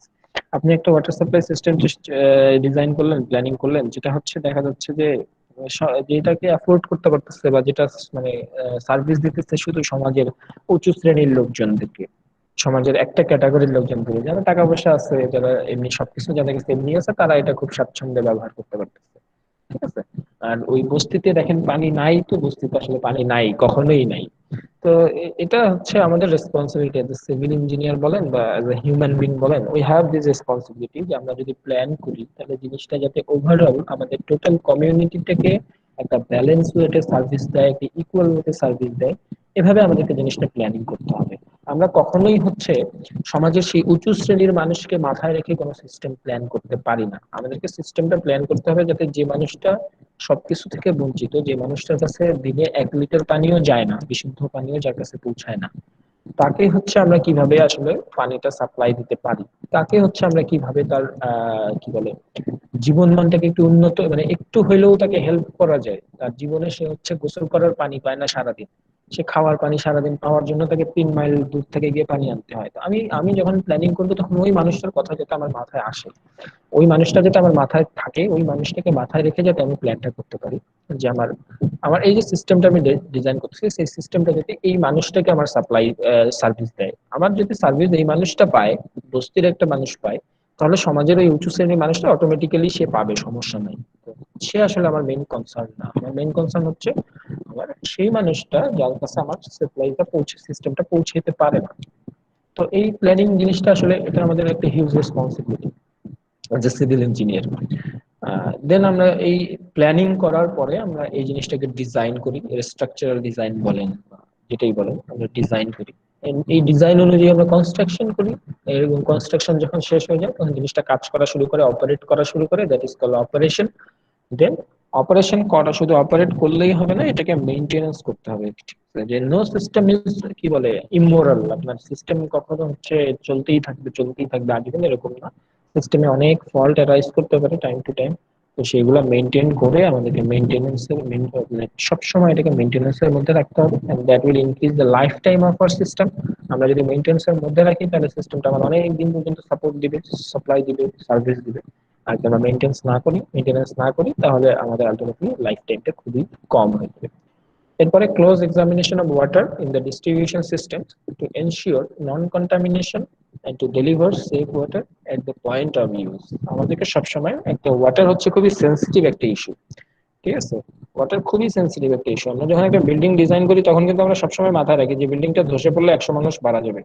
একটা ওয়াটার সাপ্লাই সিস্টেম কিন্তু এর চেয়েও সেন্সিটিভ। একদিনে হচ্ছে হাজার হাজার লাখ লাখ মানুষের কাছে একটা পানি পৌঁছায়। এই পানিতে যদি একটা ইম্পিউরিটিস থাকে তো এই হাজার হাজার লাখ লাখ মানুষ পুরো শহর জুড়ে আমার মানুষগুলো কিন্তু একদিনে দেখা যায় 1 মিনিটে এফেক্টেড হয়ে যাবে। তো এটা খুবই সেন্সিটিভ, তো এটাকে আমাদের ক্লোজ এক্সামিনেশন। হ্যাঁ, হ্যাঁ বলো। স্যার এটা হচ্ছে স্যার অ্যাজ এ ইঞ্জিনিয়ারদের কাজ হচ্ছে বা ডিজাইনের ক্ষেত্রে হুম, যখন স্যার আমরা কোনো এরিয়াতে পাইপের একটা ডায়ামেনশন করে লে করা হয়, হুম, তো সেই ক্ষেত্রে স্যার ফিউচার প্ল্যানিং করে কিন্তু একটা পাইপের হুম, ডায়াটাকে ফেলা হয়। হুম, সে মনে করেন আজকে এখানে 10টা ঘর আছে, হুম, আলটিমেটলি 5 বছর পর এখানে 50টা হতে পারে। তো হুম, এইটার উপর বেসিস করে ফ্লোরটা যেন সাফিসিয়েন্ট 50%, মানে 50 ফোল্ডারের উপরে যেন পানি দিতে পারে সেই হুম, ধরনের একটা এস্টিমেট করেই হুম, হুম, করা হয়। না yes, হলে yes, স্যার সে মনে করেন good, 3 ইঞ্চি একটা পাইপ দিচ্ছে কিন্তু 50 জনে নিতে পারবে না। হুম, তো ওই হিসাব করে কিন্তু অ্যাকচুয়ালি ওই যে প্ল্যানিং করা হয় অ্যাজ এ true, ইঞ্জিনিয়ার বা true, ডিজাইনার হ্যাঁ, true, সিলেকশন true, করার ক্ষেত্রে। true, true, true. এটাই করা লাগে, কারণ হচ্ছে আপনি ডিজাইনের আপনাকে এস্টিমেট করতে হবে ডিজাইনের লাইফ টাইম অনুযায়ী। কারণ আপনার সিস্টেমটার লাইফ টাইম হচ্ছে 25 বছর। এখন আজকাল চিটাগাং শহরে ধরে নেই যে সে 1 লাখ মানুষ থাকে। এখন আপনি 25 বছরের আপনার সিস্টেমটা তো একদিনের না, এটা 25 ইয়ার্স যদি আমার লাইফ টাইম হয় তাহলে 25 বছর পরে, পঁচিশ পঁচিশ লাস্ট দিন পর্যন্ত 25 বছর পরে চিটাগাংয়ের কতজন মানুষ হবে তাকে তো আপনাকে এই সাপ্লাই সিস্টেমটা হচ্ছে আপনাকে সার্ভিস দিতে হবে। তো আমাদেরকে হচ্ছে ফিউচারের জন্য আসলে ডিজাইন করতে হয়। ট্রু, এটাই ঠিকই বলছেন আপনি, থ্যাংক ইউ। এই জিনিসটাই যে এভাবেই আসলে আমরা প্ল্যানিং করি, ডিজাইন করি, যেটাই করি যে আমরা ফিউচারের কথা মনে চিন্তা করেই করি। আমরা ফিউচার পপুলেশন প্রজেকশন কিন্তু আপনাদের স্যার কাছে। আমার হুম, স্যার হুম, অ্যাকচুয়ালি কিন্তু আমাদের এই বাংলাদেশের প্রেক্ষাপট অনুযায়ী কিন্তু স্যার আমরা কিন্তু প্রপার স্যার প্ল্যানিং করতে পারি না, বিকজ হুম, অফ স্যার হুম, হচ্ছে আমরা যখন সে মনে করেন আজ থেকে 20 বছর আগে আমরা হুম, যেসব পাইপ গুলা লে করছিলাম জি, পিভিসি, জিআই পাইপ, হুম, হুম, অ্যাসবেস্টার, তারপর ক্যাস্ট আয়রন, সিআই হুম, পাইপ। হুম, তো দ্যাট স্যার এসব পাইপ কিন্তু লংজিভিটি বেশি নেই, যার ফলে এই যে ক্ষতিগ্রস্ত হচ্ছে আমরা বিভিন্ন জায়গায় দেখতেছি, একটুতে একটু কোনো জায়গায় কনস্ট্রাকশন আদার্স পার্টি করতে গেলে হুম, আপনার পানির হুম, লাইনগুলো হচ্ছে। তো হুম, এক্ষেত্রে বাই ডে কিন্তু অল্টারনেটিভ স্যার অনেক ভালো ভালো মানে পাইপ আসছে, তো এসবকে যখন ইনক্রিজ করা লাগছে এতে সময় ব্যয় হচ্ছে। হুম, হুম, হুম, ফলে স্যার হুম, আরো দিন এতে স্যার পাইপের কোয়ালিটি বাড়বে, এতে দেখা হুম। যাচ্ছে স্যার আমাদের প্ল্যানিংটা ফুলফিল হতে আরো মোর দেন সময় লাগবে আর কি স্যার। হ্যাঁ, আমাদের একটু সাস্টেনেবল ম্যাটেরিয়াল আসতেছে, এই যে যেগুলো মানে আমরা এখন যে রিসেন্ট এখন টেকনোলজিস যেটা গুলা। দিয়ে হ্যাঁ, রিসেন্ট টেকনোলজি গুলো আমাদের ফার হল বেটার দ্যান প্রিভিয়াস ওয়ানস। হুম, হরিজেন্টাল পলিথিলিন পাইপ, যেটা হুম, স্যার হচ্ছে যে পিভিসি তে বেটার, হুম, হুম, হুম, হুম। যেগুলো সহজে ভেঙে যায় না, ফ্লেক্সিবিলিটি বেশি আর কি স্যার, এসব ফ্লেক্সিবিলিটি ইউজ বেশি, করা হচ্ছে এখন। স্টিফনেস বেশি হয়।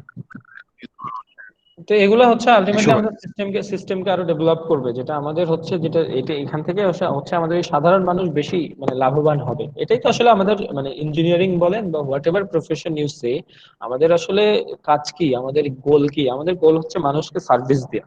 মানে আমরা নিজেরা, আপনি একজন নিজে মানুষ হিসেবে আপনি অনেকগুলো সার্ভিস আসলে পান, ঠিক আছে? এবং আপনি একজন প্রফেশনাল হিসেবে আপনি অনেকগুলো সার্ভিস প্রোভাইড করেন। আপনি মানুষ হিসেবে পার্সোনালি আপনি অনেকগুলো সার্ভিস সব সোসাইটির কাছ থেকে হচ্ছে আপনি অ্যাবজর্ব করেন। এবং আপনি প্রফেশনাল হিসেবে আপনি একটা সার্ভিস মানুষকে দেন। আপনি সিভিল ইঞ্জিনিয়ার, আপনি সিভিল ইঞ্জিনিয়ারিং রিলেটেড যে সার্ভিসটা সেটা আপনি মানুষকে দেন। তো আমাদের সবারই ওইটাই রেসপন্সিবিলিটি যে আমরা যে সার্ভিসটা সোসাইটিকে দেই সেটা যাতে আমরা ফুল মানে নিজের জায়গা থেকে ধরেন যে একেবারে অনেস্ট থেকে আমরা যাতে সার্ভিসটা দিতে পারি। এবং আমরা তো হচ্ছে যেহেতু আমরা সোসাইটি থেকে অনেকগুলো সার্ভিস পাই, এটা আমাদের একটা বড় রেসপন্সিবিলিটি। এবং এটা আপনি রেসপন্সিবিলিটির জায়গা থেকে বলেন এবং ধর্মীয় রেগুলেশনের জায়গা থেকে বলেন, সব দিক থেকেই আসলে এটা আমাদের রেসপন্সিবিলিটি। তো এটাই হচ্ছে ব্যাপার। তো এই জিনিসগুলোই আর কি আমরা আলোচনা করলাম। তো এটা হচ্ছে আমাদের ফার্স্ট লেকচার, এখানেই শেষ হচ্ছে। আমরা ইন্ট্রোডাক্টরি লেকচার যেটা সেটা শেষ করলাম। আপনাদের ম্যাটেরিয়ালটা চেঞ্জ করার কারণে এই জিনিসগুলো হচ্ছে আমি আবার একটু ডিটেলস কথা বললাম, কারণ আমি যেটা বুঝলাম যে ওই ম্যাটেরিয়াল পড়াইতে গেলে আসলে একটু প্যারা হবে, তো অনেক লেন্থি আর এবং একটু অগোছানো ছিল জিনিসটা। আমি একটু গুছাই নিচ্ছি নিজের মতো করে। তো এটা হচ্ছে আপনাদের জন্য এটা যে কি দিয়ে দিছেন স্যার? না, এটা এখনো দিই নাই। এটা আপলোড দিছি, হ্যাঁ দেওয়া হয়েছে, এই আজকেই দিছে। আপনারা ওখান থেকে নামাই নিন, আমি দিয়ে রাখবো ক্লাসের আগে আগে লেকচার। এখন হচ্ছে আমরা লেকচার 1 আমাদের গেছে, আমরা এখন লেকচার 2 শুরু করব। লেকচার 2 শুরু করব। তো এখানে আপনাদের ওই যে একটা অ্যাসাইনমেন্ট আমি দিয়ে দিচ্ছি, সেই অ্যাসাইনমেন্টটা আমি এমনিতেও অ্যাসাইনমেন্ট তৈরি করে দিব। এটা হচ্ছে আপনারা নেক্সট ক্লাসের আগে আপনার প্রতি উইকে 2টা করে অ্যাসাইনমেন্ট থাকবে মোটামুটি। এবং অ্যাসাইনমেন্ট আপনারা ভয় পাওয়ার কিছু নাই, এই যে দেখেন এই অ্যাসাইনমেন্টটা কিন্তু বেশি বড় কিছু না, ঠিক আছে? ছোট ছোট এরকম একটা দুইটা করে একটা কোশ্চেনের মতো থাকবে, ছোট একটা কোশ্চেন পোস্ট ক্লাসের মাঝখান থেকে। তো এগুলো হচ্ছে অ্যাসাইনমেন্ট গুলো একটু টাইমলি জমা দিয়ে, অ্যাসাইনমেন্টের উপরে কিন্তু আমি ভালো ইম্পর্টেন্স দিব, আগে থেকেই বলে রাখতেছি। তো আমরা যেটা করব এখন, আমরা সেকেন্ড লেকচারটা শুরু করব।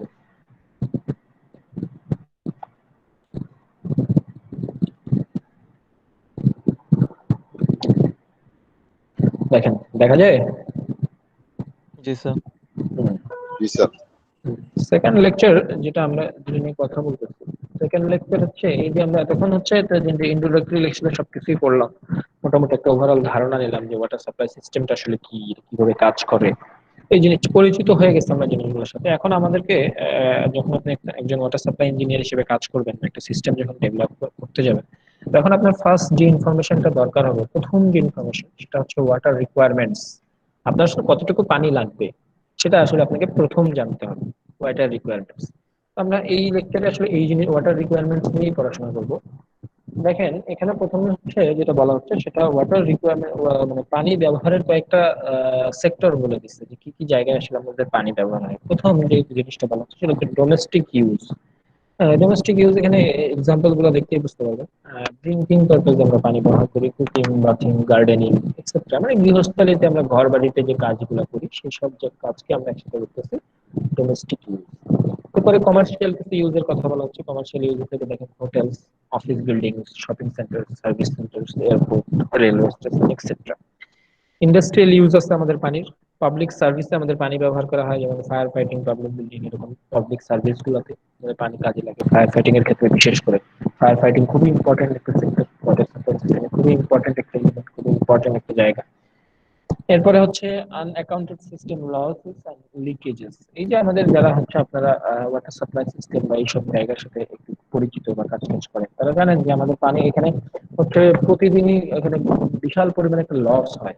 সিস্টেম লস যেটা, সেটা হচ্ছে ধরেন যে লিকেজের কারণে হতে পারে, বা হচ্ছে আপনার একটা এই যে বললাম যে দেখা যায় কোনো একটা কাজ করতে গেলে পানি হচ্ছে পাইপের সমস্যা হলো, ফেটে গেল বা লিক হয়ে গেল। তো এইসব কারণে, লিকের কারণে, জয়েন্টে প্রবলেমের কারণে, এইসব কারণে আমাদের লিকেজের প্রবলেম হয় এবং বিভিন্ন ধরনের প্রবলেমের কারণে আমাদের সিস্টেম লস হয়, যেটা হচ্ছে মানে মোটামুটি ভালো একটা অংশ আসলে সিস্টেম লস থেকে চলে যায়। তারপরে একটু টিপিক্যাল একটা ভ্যালুস দিছে এই ইউজ গুলোর ক্ষেত্রে, এই যে ইউজ গুলোর কথা বললাম তার ভিতরে যে মোটামুটি কতটুকু পানি ইউজ হয়, বা এক একটা সেক্টরে কি পরিমাণ পানি লাগে, কি পরিমাণ পানি লাগে। তো এখানে দেখেন ডোমেস্টিক ইউজের ক্ষেত্রে বলা হচ্ছে 150 litre per capita per day. Litre per capita per day, এই যে ইউনিটটা একটু খেয়াল করেন, litre per capita per day. এই জিনিসটা দিয়ে কি বোঝাচ্ছে? লিটার পার ক্যাপিটা বোঝায়, পার ক্যাপিটা মানে একজন মানুষ, ক্যাপিটা মানে একজন মানুষ, পার ডে মানে প্রতিদিন।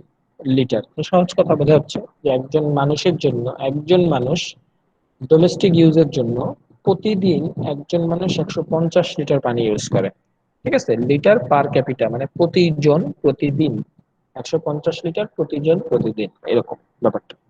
এটা গেল ডোমেস্টিক ইউজেস। এরপরে হসপিটালে দেখেন, হসপিটালে বলা হচ্ছে যে একজন রোগীর জন্য 300 থেকে 500 লিটার পানি, 300 থেকে 500 litre per patient per day. একই ইউনিট কিন্তু খালি এখানে পার ক্যাপিটাটা, ক্যাপিটা মানে মানুষ, আর যেহেতু হাসপাতাল সেহেতু কি পেশেন্ট বলছে। এই litre per patient per day 300 থেকে 500 লিটার কিন্তু লাগতেছে। আপনি যদি অফিস ইউজের কথা চিন্তা করেন, তো অফিসে বলা হচ্ছে যে 70 litre per staff per day. এটাও কিন্তু এই একই জিনিস, একজন স্টাফ মানে কি একজন মানুষ, একজন মানুষ প্রতিদিন প্রায় 70 লিটার করে পানি অফিসে ব্যবহার করতেছে। হোটেল ইউজ, কমার্শিয়াল যে হোটেল গুলা, হোটেল ইউজ দেখেন, হোটেল ইউজ সবচেয়ে বেশি 400 থেকে 500 litre per guest per day. একজন গেস্ট প্রতিদিন 400 থেকে 500 লিটার পানি একটা হোটেলে ব্যবহার করতেছে। আর এই যে লিকেজ এবং সিস্টেম লস, যেটাকে আমরা বলছি সিস্টেম লস, সেটা হচ্ছে 15 থেকে 25% of water put into supply. আপনি যতটুকু ওয়াটার ইনপুট দেবেন সাপ্লাইয়ে, সোর্স থেকে যতটুকু ওয়াটার ইনপুট দিবেন, সেখানকার 15 থেকে 25% আপনার সিস্টেম লসে চলে যাবে। ঠিক আছে, তাহলে আপনার যদি চিটাগাং শহরে ধরেন 100 লিটার পানির ডিমান্ড আছে, এখন আপনি সাপ্লাইয়ে 100 লিটার পানি ইনপুট দিচ্ছেন, তাহলে কিন্তু 100 লিটার পানি মানুষের কাছে পৌঁছাবে না, 15 থেকে 25% আপনার লস হয়ে যাবে। ঠিক আছে, তো 75%, 75 লিটার পৌঁছাবে, বাকিটা লস হয়ে যাবে। আপনাকে যদি 100 লিটার পানি ডিমান্ড থাকে, তাহলে আপনাকে ইনপুট দিতে হবে কত? এই লসটা মাথায় রেখেই আপনি 125 লিটার ইনপুট দিবেন, 25 লিটার লস হয়ে যাবে, 100 লিটার মানুষের কাছে পৌঁছে যাবে। তো এই হচ্ছে ব্যাপার। এরপরে আরো স্পেসিফিক করে কিছু জিনিস এখানে দেখাচ্ছে। আমরা এখানে মেইনলি হচ্ছে এই ডোমেস্টিক ইউজ যেটা 150 লিটার, সেটাকে আরো ভেঙে ভেঙে দেখাচ্ছে। দেখেন যে ডোমেস্টিক ইউজের ক্ষেত্রে কি কি ইউজ হতে পারে। দেখা হচ্ছে ড্রিঙ্কিং এর জন্য একজন মানুষ 2 থেকে 3 লিটার পানি খায় প্রতিদিন। ঠিক আছে, 2 to 3 litre per capita per day. এরপরে ওয়াশিং ইউটেন্সিলস, এটা ইউটেন্সিলস বলতে হচ্ছে এই যে থালা বাসন হাবিজাবি ধোয়া টোয়া, এগুলোর ক্ষেত্রে 6 থেকে 8 লিটার পানি আমাদের প্রতিদিন ব্যবহার করা হয়। এবং বাথিং এর জন্য, গোসলের জন্য 14 থেকে 20 লিটার পানি আমরা ব্যবহার করি, যেটা আসলে অ্যাকচুয়াল অ্যামাউন্টটা মনে হয় আরো বেশি। আমরা এখন আগে তো আমরা বালতিতে গোসল করতাম, টিউবওয়েলে গোসল করতাম, এখন তো আমরা শাওয়ারে গোসল করি, শাওয়ার নেই যেটা আমরা বলি। তো এই শাওয়ার বা ঝর্ণা ছেড়ে গোসল করতে এর চেয়ে অনেক বেশি পানি লাগে। ঠিক আছে, ওই ছেড়ে দিয়ে ধরেন যে আমরা আরাম করে আছি, তো ভালো লাগে জিনিসটা, অনেক আমাদের সারাদিনের ক্লান্তি দূর করে, আমরা অনেকটা মানে রিল্যাক্স হয়ে যাই, বাট অনেক বেশি পানি লাগে। এরপরে কাপড় ধোয়ার ক্ষেত্রে 8 থেকে 10 লিটার পানি আমার প্রতিদিন লাগতেছে। খাবার রান্না করার জন্য 3 থেকে 5 লিটার পানি প্রতিদিন লাগে, এবং আদার্স যে ইউজ গুলো, ছোটখাটো ইউজ গুলো, সেটা 9 থেকে 14 লিটার পানি এদিকে চলে যাচ্ছে। ঠিক আছে, তো এগুলো হচ্ছে আপনার মোটামুটি টিপিক্যাল কিছু ভ্যালুজ দিচ্ছে, এগুলো সামান্য মাথায় রাখার চেষ্টা করবেন। আমি পরীক্ষায় নর্মালি এই ধরনের কোশ্চেন করতে পছন্দ করি না, যেগুলো হচ্ছে একদম মানে মুখস্থ করা লাগবে, সে ধরনের কোশ্চেন আমি করতে পছন্দ করি না, বাট একটু মাথায় রাখবেন টিপিক্যাল জিনিসগুলো। কারণ এগুলো হচ্ছে কি, ধরেন আপনি এগুলো হচ্ছে জেনারেল কিছু কোশ্চেনের মুখোমুখি আমাদের হওয়া লাগে। ধরেন কোন একটা জব ইন্টারভিউ বা কোনো একটা নর্মালি একজনের সাথে কথা বলতেছেন, তো হুট করে পানির টপিক আসলে ধরেন আপনি একটি কোশ্চেন তার সামনে চলে আসলো যে এরকম ডোমেস্টিক ইউজে আসলে কি পরিমাণ পানি ব্যবহার হয়, কথা বলতে বলতে, তখন আসলে দেখা যাচ্ছে যে আপনি যদি না বলতে পারেন, তার জিনিসটা হচ্ছে মানুষ নেগেটিভলি নেয়, যে এই সামান্য জিনিসটা জানে না। আপনার এমনিতে এটা মুখস্থ রাখার কোনো দরকার নেই, আপনি একটা গুগল সার্চ দিলেই পেয়ে যাবেন, বাট তারপরও ঠিক আছে। তো এই আর কি ব্যাপার, টিপিক্যাল জেনারেল নলেজ টাইপের। বলবেন?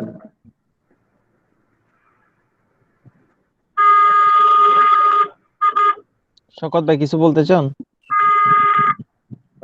ভুলে অন হয়ে গেছে, আমরা মিউট করে দিই। আচ্ছা, এরপরে the total quantity of water required by a community. যে একটা কমিউনিটি বা একটা সোসাইটি যদি বলি, বা একটা গ্রুপ অফ পিপল, সোজা কথা গ্রুপ অফ পিপলের টোটাল কতটুকু পানি লাগে। সিম্পল একটা ফর্মুলা, ফর্মুলাটা একটু মাথায় রাখতে হবে, অঙ্ক করার ক্ষেত্রে আমাদের কাজে লাগবে। এই যে সিম্পল একটা formula, Q equals to P into ছোট কিউ। এখানে কিউ হচ্ছে যে total quantity of water required per day. মানে ধরেন যে আমি বলি যে 100 জন মানুষের একটা কমিউনিটি আছে। ঠিক আছে, তো বলা হচ্ছে সেই কমিউনিটির টোটাল পানি কতটুকু লাগবে। সিম্পল বলা হচ্ছে কি, একজন মানুষের কতটুকু পানি লাগে, এই যে কিউ। কিউ হচ্ছে কি per capita water consumption per day. এটা আমরা সবসময় ওয়াটার ডিমান্ডটা পার ক্যাপিটা পার ডে তে বের করি। তো একজন মানুষের আসলে পার ক্যাপিটা মানে একজন মানুষের কতটুকু পানি লাগে একদিনে, ইন্টু কতজন মানুষ আছে। তো একজন মানুষের ধরেন 5 লিটার পানি লাগে, তো একজন মানুষের 5 লিটার পানি লাগে, তাহলে 100 জন মানুষের কত লিটার লাগবে, 5 ইন্টু 100, 500। সিম্পল এটাই, আর কিছুই না। তো এটা ফর্মুলা আকারে দিচ্ছে, থেকে অনেক কিছু লেখা টেখা আছে, কিন্তু এটা জাস্ট কমন সেন্স। এরপরে যে জিনিসটা আমরা বলবো সেটা হচ্ছে fire water demand.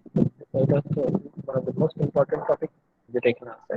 Fire water demand, fire water demand খুব ভালো করে করতে হবে, কারণ যখনই আপনি ওয়াটার ডিমান্ড হিসাব করতে যাবেন, সেখানে ফায়ার ওয়াটার ডিমান্ড একটা কম্পালসরি পার্ট, যেটা আপনাকে হিসাবে সবসময় রাখতে হবে। সবসময় ফায়ার ওয়াটার ডিমান্ডটা হিসাবে রাখতে হবে, কারণ এটা একটা ইমার্জেন্সি সিচুয়েশনের জন্য এই জিনিসটা সবসময় ইউজ হয়, এবং আপনি সবসময় ইমার্জেন্সির জন্য রেডি থাকতে পারছেন। কখনোই আপনি চান না যে আপনি একটা আনরেডি অবস্থায় ইমার্জেন্সিতে পড়ে যান। তো এটা সবসময় একটা কি বলে স্টেবল, একটা সাস্টেইনেবল ওয়াটার সাপ্লাই সিস্টেমে সবসময় ফায়ার ওয়াটার ডিমান্ডটা আপনার থাকতেই হবে। এই ফায়ার ওয়াটার ডিমান্ড আমরা দুই ভাবে মেজার করি, অনেক ভাবে মেজার করি আসলে, অ্যাকচুয়ালি দুই ভাবে আমরা মেজার করি না, আমরা কয়েকটা ফর্মুলা ইউজ করে আমরা ফায়ার ওয়াটার ডিমান্ডটা বের করি। কিন্তু আমরা এখানে দুইটা ফর্মুলা পড়বো, দুই ভাবে আমরা বের করা শিখবো। ফার্স্ট ওয়ান হচ্ছে আমরা পপুলেশন দিয়ে বের করা শিখবো, যে কত মানুষ থাকলে কতটুকু ফায়ার ওয়াটার ডিমান্ড হইতে পারে। আর সেকেন্ড আমরা ফ্লোর এরিয়া দিয়ে শিখবো, যে আমাদের একটা বিল্ডিং এ যদি আমরা ফায়ার ওয়াটার ডিমান্ড হিসাব করতে চাই, তাহলে বিল্ডিং এ কত ফ্লোর এরিয়া হইলে আমরা কতটুকু ফায়ার ওয়াটার ডিমান্ড হবে, সেটা আমরা এইভাবে বের করা শিখবো। এই দুই ভাবে আমরা পপুলেশন দিয়ে, একটা হচ্ছে মানুষের সংখ্যা দিয়ে আর একটা হচ্ছে এরিয়া দিয়ে। তো আমরা প্রথম ফর্মুলাটা যদি দেখি মানুষের সংখ্যা দিয়ে, এটা একটা দুইটাই হচ্ছে ইম্পেরিক্যাল ফর্মুলা। এটাই empirical formula. What is empirical formula? Empirical formula হচ্ছে এরকম, যেটা হচ্ছে আপনার কোনো সূত্র থেকে বা কোনো থিওরি থেকে আসে নাই। যেমন নিউটনের সূত্র থেকে নিউটনের ফর্মুলা গুলো আসছিল, F=ma। নিউটনের তিনটা গতির সূত্র থেকে, এটা হচ্ছে থিওরি ছিল, থিওরি থেকে আমরা ডিরাইভ করে করে ফর্মুলা হয়েছে। এই ফর্মুলা গুলো হচ্ছে ল্যাবরেটরি বেসড বা ডাটা বেসড। ঠিক আছে, ডাটা বেসড আমরা অনেক ডাটা নিয়ে অ্যানালাইসিস করে দেখছি যে ধরেন এত মানুষ থাকলে এত পানি লাগতেছে, এরকম একটা ডাটা আছে। ধরে নেন এরকম ডাটা সেট, যে 100 মানুষের জন্য এত পানি লাগছে, 200 মানুষের জন্য এত পানি লাগছে, ওই জায়গায় 500 মানুষের জন্য এত পানি লাগছে, এরকম অনেকগুলা ডাটা একসাথে নিয়ে আমরা অ্যানালাইসিস করে দেখছি যে মানুষ এবং পানি লাগার মধ্যে সম্পর্কটা এরকম এরকম। ঠিক আছে, যে এত মানুষ থাকলে এত পানি লাগবে। তো এই এম্পিরিক্যাল ফর্মুলাটা দেখেন, Q=3.86 √p 1 - 0.01 √p। ইউনিটটা খুব ইম্পর্টেন্ট। এম্পিরিক্যাল ফর্মুলায় ইউনিট গুলো ফিক্স থাকে, এটা সবসময় মাথায় রাখবেন। এম্পিরিক্যাল ফর্মুলায় ইউনিট গুলো ফিক্স থাকে। মানে আমরা যে থিওরিটিক্যাল ফর্মুলা, সেখানে কি করতে পারি, সেখানে আমরা যে ইউনিট বসাই, ইউনিট হিসেব করে নতুন ইউনিট বের হয়। ঠিক আছে, যেমন v= কি, আমরা যদি ভেলোসিটি কি s/t, ঠিক আছে, তা আমরা জানি যে এস যদি আমরা মিটারে বসাই, টি যদি সেকেন্ডে বসাই, তাহলে আমাদের ভি এর একক আসবে মিটার পার সেকেন্ড। তো হ্যাঁ, আর এটা যদি আমি ধরেন কিলোমিটারে বসাই, তখন আমার এটা কি আসবে, তখন এটা আসবে কিলোমিটার পার সেকেন্ড। তো এটা সিম্পল হিসাব। কিন্তু এম্পিরিক্যাল ফর্মুলায় যেটা হয়, এম্পিরিক্যাল ফর্মুলা এরকম না। এম্পিরিক্যাল ফর্মুলায় ইউনিট ফিক্স থাকে। ঠিক আছে, যে আপনার এই পিটাকে একটা নির্দিষ্ট ইউনিটেই বসাইতে হবে, এবং বসাইলে আপনি কিউ এর মান এই ইউনিটে পাবেন। তো এটা দেখেন কিউ হচ্ছে ফ্লো রেট, আর পি হচ্ছে পপুলেশন ইন থাউজেন্ড। এই যে দেখেন পপুলেশন ইন থাউজেন্ড বলে দেওয়া আছে। Population, what does it mean by population in thousand? ধরেন যদি 1000 মানুষ থাকে, তাহলে আপনাকে পি এর ভ্যালু বসাইতে হবে 1। যদি 2000 মানুষ থাকে, পি এর মান বসাইতে হবে 2। যদি 3000 থাকে 3, 10,000 থাকলে 10, 15,000 থাকলে 15, যদি 1 লাখ থাকে তাহলে বসাইতে হবে 100। ঠিক আছে, তো যত হাজার সেটা বসাইতে হবে। তো এই পপুলেশন ইন থাউজেন্ড যদি আপনি এই ফর্মুলায় বসান, তাহলে কিউ এর মান বের হবে মিটার কিউব পার মিনিটে। ঠিক আছে, এরপরে আপনি মিনিটে বের করার পর তারপরে আপনি কনভার্ট করেন, গুণ ভাগ করে আপনি অন্যতে নিয়ে যান, সমস্যা নেই। কিন্তু এটা যদি পপুলেশন ইন থাউজেন্ড বসান, তাহলে ফ্লো রেট আসবে মিটার কিউব পার মিনিটে। তার মানে মিটার কিউব পার মিনিটে মানে বোঝাচ্ছে কি, যে আমার 1 মিনিটে কত মিটার কিউব পানি লাগবে। ঠিক আছে, এই রেটে আমাকে ওয়াটার ফ্লো দিতে হবে আমার, যদি 1000 মানুষ থাকে। আপনারা হচ্ছে একটা ছোট কাজ করেন, আপনারা ধরেন 10,000 মানুষের জন্য আমার কিউবের ভ্যালুটা একটু বের করে দেন। যাদের কাছে খাতা কলম আছে, তারা একটু 10,000 p যদি 10,000, একটা কমিউনিটিতে 10,000 মানুষ থাকে, সেই 10,000 মানুষের জন্য আমার ওয়াটার ডিমান্ড কতটুকু আসে সেটা একটু বের করে আমাকে বলেন, বের করে হিসাব করে ক্যালকুলেটর চাপ দিয়ে বলেন।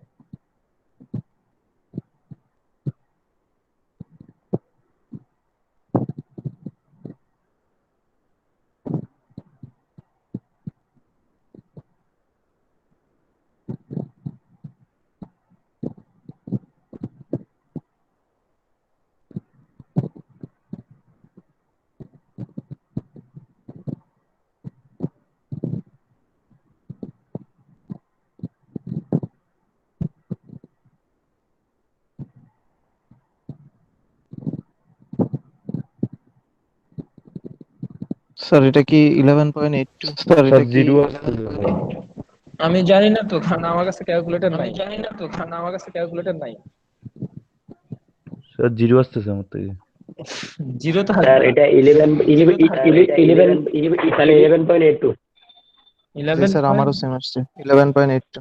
আচ্ছা, এখন তাহলে আমরা জিরো যার আসছে ওনার সাথে একটু কথা বলি। আপনার জিরো কেন আসলো দেখেন একটু ঠিক করে। স্যার রুট ফি এর জায়গায় তো 10,000 বসাইছি স্যার। না, এই যে পি এর 10 হবে, ভ্যালু 10। কি বলা আছে? 11.82 স্যার। পি হচ্ছে পপুলেশন থাউজেন্ডস, দ্যাট মিনস 10,000 হলে আপনি বসাবেন 10, 5,000 হলে আপনি বসাবেন 5। ঠিক আছে? জি স্যার। আর 10,000 বসাইলেও জিরো স্যার আসবে। যাই হোক, এরকম ইকো হচ্ছে কেন কথাগুলো? স্যার ওই মিউট যারা করে নাই তাদের এখানে ওটা আবার বাড়ি গিয়ে শোনাচ্ছে। বুঝছে। আচ্ছা, যাই হোক, তো হচ্ছে এই যে 11.82 মিটার কিউব পার মিনিট, তার মানে এই জিনিসটার অর্থ তাহলে কি দাঁড়াচ্ছে দেখেন, যে আমার একটা জায়গায় যদি 10,000 মানুষ থাকে, 10,000 মানুষ থাকে, তো ওই জায়গায় আমার ফায়ার ওয়াটার ডিমান্ড মানে আমার মানে আগুন লাগা বা ইমার্জেন্সি কাজের জন্য আমার পানি রাখতে হবে। কতটুকু পানি রাখতে হবে? এমন পরিমাণ পানি রাখতে হবে যাতে আমি প্রতি মিনিটে 11.82 মিটার কিউব পানি সাপ্লাই দিতে পারি। প্রতি মিনিটে 11.82 মিটার কিউব কি পানির ভলিউম, ঠিক আছে? তো এত প্রতি মিনিটে যাতে এতটুকু পানি আমি দিতে পারি, এই ফ্লো রেটে আমি দিতে পারি। ঠিক আছে, এবং এটা কতক্ষণ ধরে দিতে হবে সেটা সেটা একটু পরে আসতেছে। তো আপাতত এইটুকু বের করা শিখেন। তো এই ফর্মুলাটা নিশ্চয়ই ক্লিয়ার হয়েছে। এরপরে জি স্যার। স্যার হ্যাঁ, স্যার এক্ষেত্রে একটা কোশ্চেন ছিল স্যার। জি, স্যার এক্ষেত্রে যদি ওই যে এটা পপুলেশন অফ 1000, এখানে যদি মনে করেন যে বলছে যে 500, তাহলে ওই যে 0.5 হবে কি এর হ্যাঁ জায়গায় না? হ্যাঁ 0.5 হবে। হ্যাঁ, ঠিক আছে স্যার। ঠিক আছে, সহজ কথা হচ্ছে এখন ধরেন বলা আছে 1432 পপুলেশন, ঠিক আছে, উইয়ার্ড। এখন কি বসাবেন? এটাকে সিম্পলি হচ্ছে 1000 দিয়ে ভাগ করবেন। 1000 দিয়ে ভাগ করলে যেটা আসবে তাই। পপুলেশন যদি 1000 হয়, এটাকে 1000 দিয়ে ভাগ করলে কি আসে? 1, এই জন্য 1 বসাবেন। পপুলেশন যদি 5,000 হয়, তাহলে 5,000 কে 1000 দিয়ে ভাগ করলে কি হয়? 5, তাহলে 5 বসাবেন। যদি কোনো উইয়ার্ড নাম্বার আসে, এই যে যেমন বললাম 1432, তাহলে এখন 1432 কে আপনি 1000 দিয়ে ভাগ করবেন, যেটা আসে সেটাই বসাই দিবেন পি এর মান। ঠিক আছে?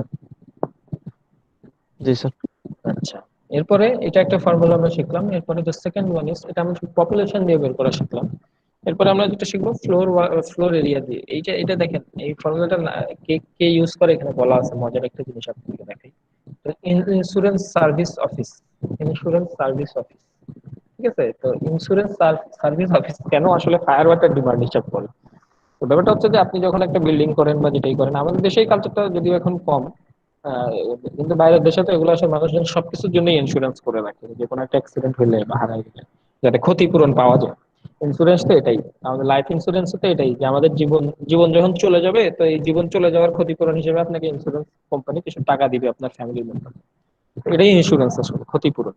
তো আপনি যখন একটা বিল্ডিং এর জন্য ইন্স্যুরেন্স করবেন, তখন আপনি বিল্ডিং একটা যাচ্ছে তাই ধরেন যে আন্দাজ একটা বিল্ডিং বানাইছেন, সেই বিল্ডিং আপনি ইন্স্যুরেন্স করার পর 10 দিন বা এমন এমন করে বানাইছেন যে 10 দিন পরেই বা 1 বছর পর বিল্ডিংটা ভেঙে যাবে। আপনি এই বুদ্ধি করেই বানাইছেন, বানানোর পর আপনি ইন্স্যুরেন্স করছেন, ধরেন যে কোটি টাকার ইন্স্যুরেন্স করছেন। করার পরে বিল্ডিং হচ্ছে গেছে 1 বছর পর ভেঙে গেছে, তখন আপনি ইন্স্যুরেন্সের টাকা দাবি করবেন এবং আপনাকে টাকা দিবে। ব্যাপারটা তো তাহলে এত সহজ না।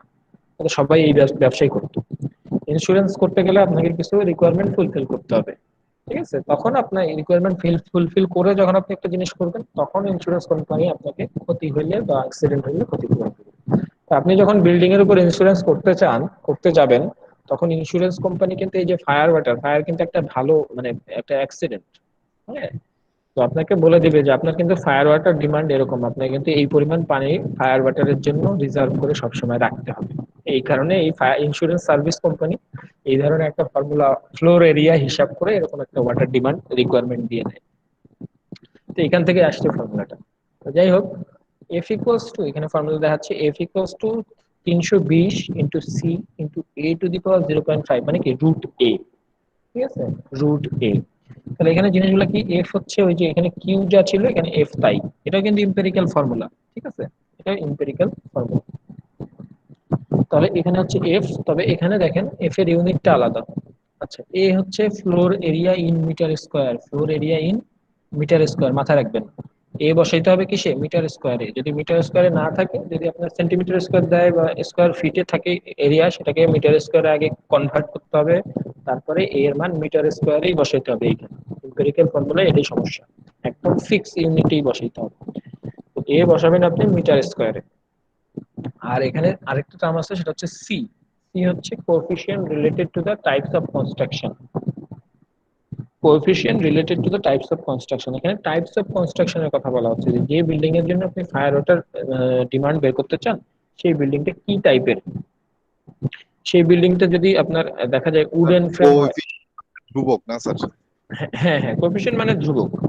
তো এখানে আছে জিনিসটা কিসের উপর ডিপেন্ড করতেছে সেটা বলি, যে আপনার যদি একটা কাঠের বাড়ি হয় সহজ কথায়, আর একটা কংক্রিটের বাড়ি বা ইট ইট পাথর কংক্রিটের বাড়ি, কোনটা বেশি তাড়াতাড়ি পুড়বে বলেন তো? টিম্বার কাঠেরটা। টিম্বার হ্যাঁ, টিম্বার, কাঠের কাঠের বাড়িটা বেশি তাড়াতাড়ি পুড়বে, এটা আগুনে পুরার চান্স বেশি, ঠিক আছে। তো ও, এইটা এই এই জন্য যে বাড়িটা বেশি তাড়াতাড়ি পুড়বে সেখানে আরো বেশি পানি আপনাকে রাখতে হবে, যাতে ওটা তাড়াতাড়ি আগুনটা নিভানো যায়। তো এই জন্য এই এই জিনিসের উপরে যে কি টাইপের স্ট্রাকচার, তার উপর ডিপেন্ড করে এই সি এর একটা ফ্যাক্টর, একটা ভ্যালু এখানে কনস্ট্যান্ট এখানে অ্যাড করা হয়েছে। দেখেন এই সি এর ভ্যালু গুলো এরকম, যে উড ফ্রেম হইলে, যদি কাঠের ফ্রেম হয় তাহলে সেটা 1.5 হবে, সি এর মান আপনার এখানে বসাবো 1.5। আপনাকে অঙ্কের ক্ষেত্রে যদি বলে দেয় যে এই একটা স্ট্রাকচার, একটা বিল্ডিং এর কথা বললো, যে বিল্ডিংটা উড ফ্রেম বা উডেন ফ্রেম, কাঠের ফ্রেম, তাহলে সেক্ষেত্রে আপনি এই যে ফর্মুলায় সি এর ভ্যালু বসাবেন 1.5। আপনাকে যদি বলে অর্ডিনারি স্ট্রাকচার, অর্ডিনারি স্ট্রাকচার কোনগুলো, এই যে আমাদের যে নর্মাল ঘর বাড়িগুলো, ইটের বাড়ি, কংক্রিটের ছাদ, এরকম, তো এটা হচ্ছে, এটার সি এর ভ্যালু হচ্ছে 1। আর হেভি টিম্বার টাইপ বিল্ডিং, মানে এটা অনেক শক্ত বড়, যেটা এই ধরনের বিল্ডিং আমাদের দেশে দেখা যায় না, এটা হচ্ছে ইউরোপিয়ান কান্ট্রি গুলোতে দেখা যায়, যেখানে অনেক বড় বড় উইলো ট্রি বা এই ধরনের গাছগাছালি আছে, সেখানে এই ধরনের বিল্ডিং দেখা যায়, কাঠের 2 তলা 3 তলা 5 তলা বাড়িগুলো। তো সেখানে সি এর ভ্যালু হচ্ছে 0.9। নন কম্বাসিবল, এটা একটা স্ট্রাকচারের টাইপ, নন কম্বাসিবল। যেটা হচ্ছে নন কম্বাসিবল ম্যাটেরিয়াল বলতে বোঝাচ্ছে যে ম্যাটেরিয়ালটা হচ্ছে একটু কম পুরার ক্ষেত্রে, আগুন ধরার ক্ষেত্রে একটু কম আগুন ধরে বা ধরতে চায়, এই ধরনের নন কম্বাসিবল ম্যাটেরিয়াল দিয়ে যদি কোনো ঘরবাড়ি তৈরি হয়, সেটা হচ্ছে 0.8। এবং ফায়ার রেজিস্ট্যান্ট বিল্ডিং মানে হচ্ছে একদম প্ল্যানিং করে, যাতে fire resistant material, fire resistant সবকিছু দিয়ে যদি বানানো হয়, তাহলে সেটার জন্য সি এর মান সবচেয়ে কম, 0.6। ঠিক আছে।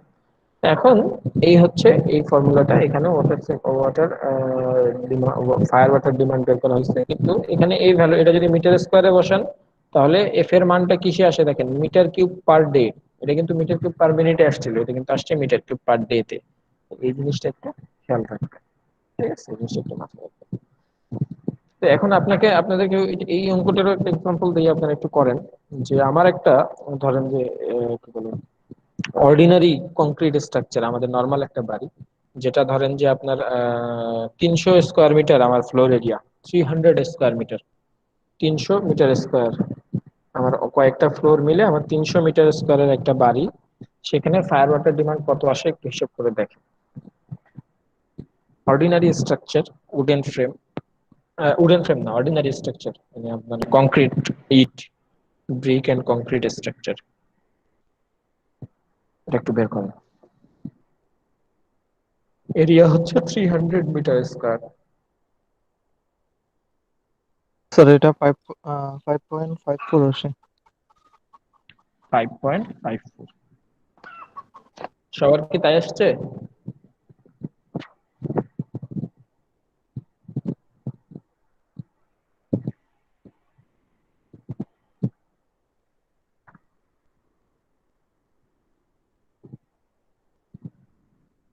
অন্যরা করতেছেন নাকি না? করতেছি স্যার। করেন। Sir 5.54 sir. হুম।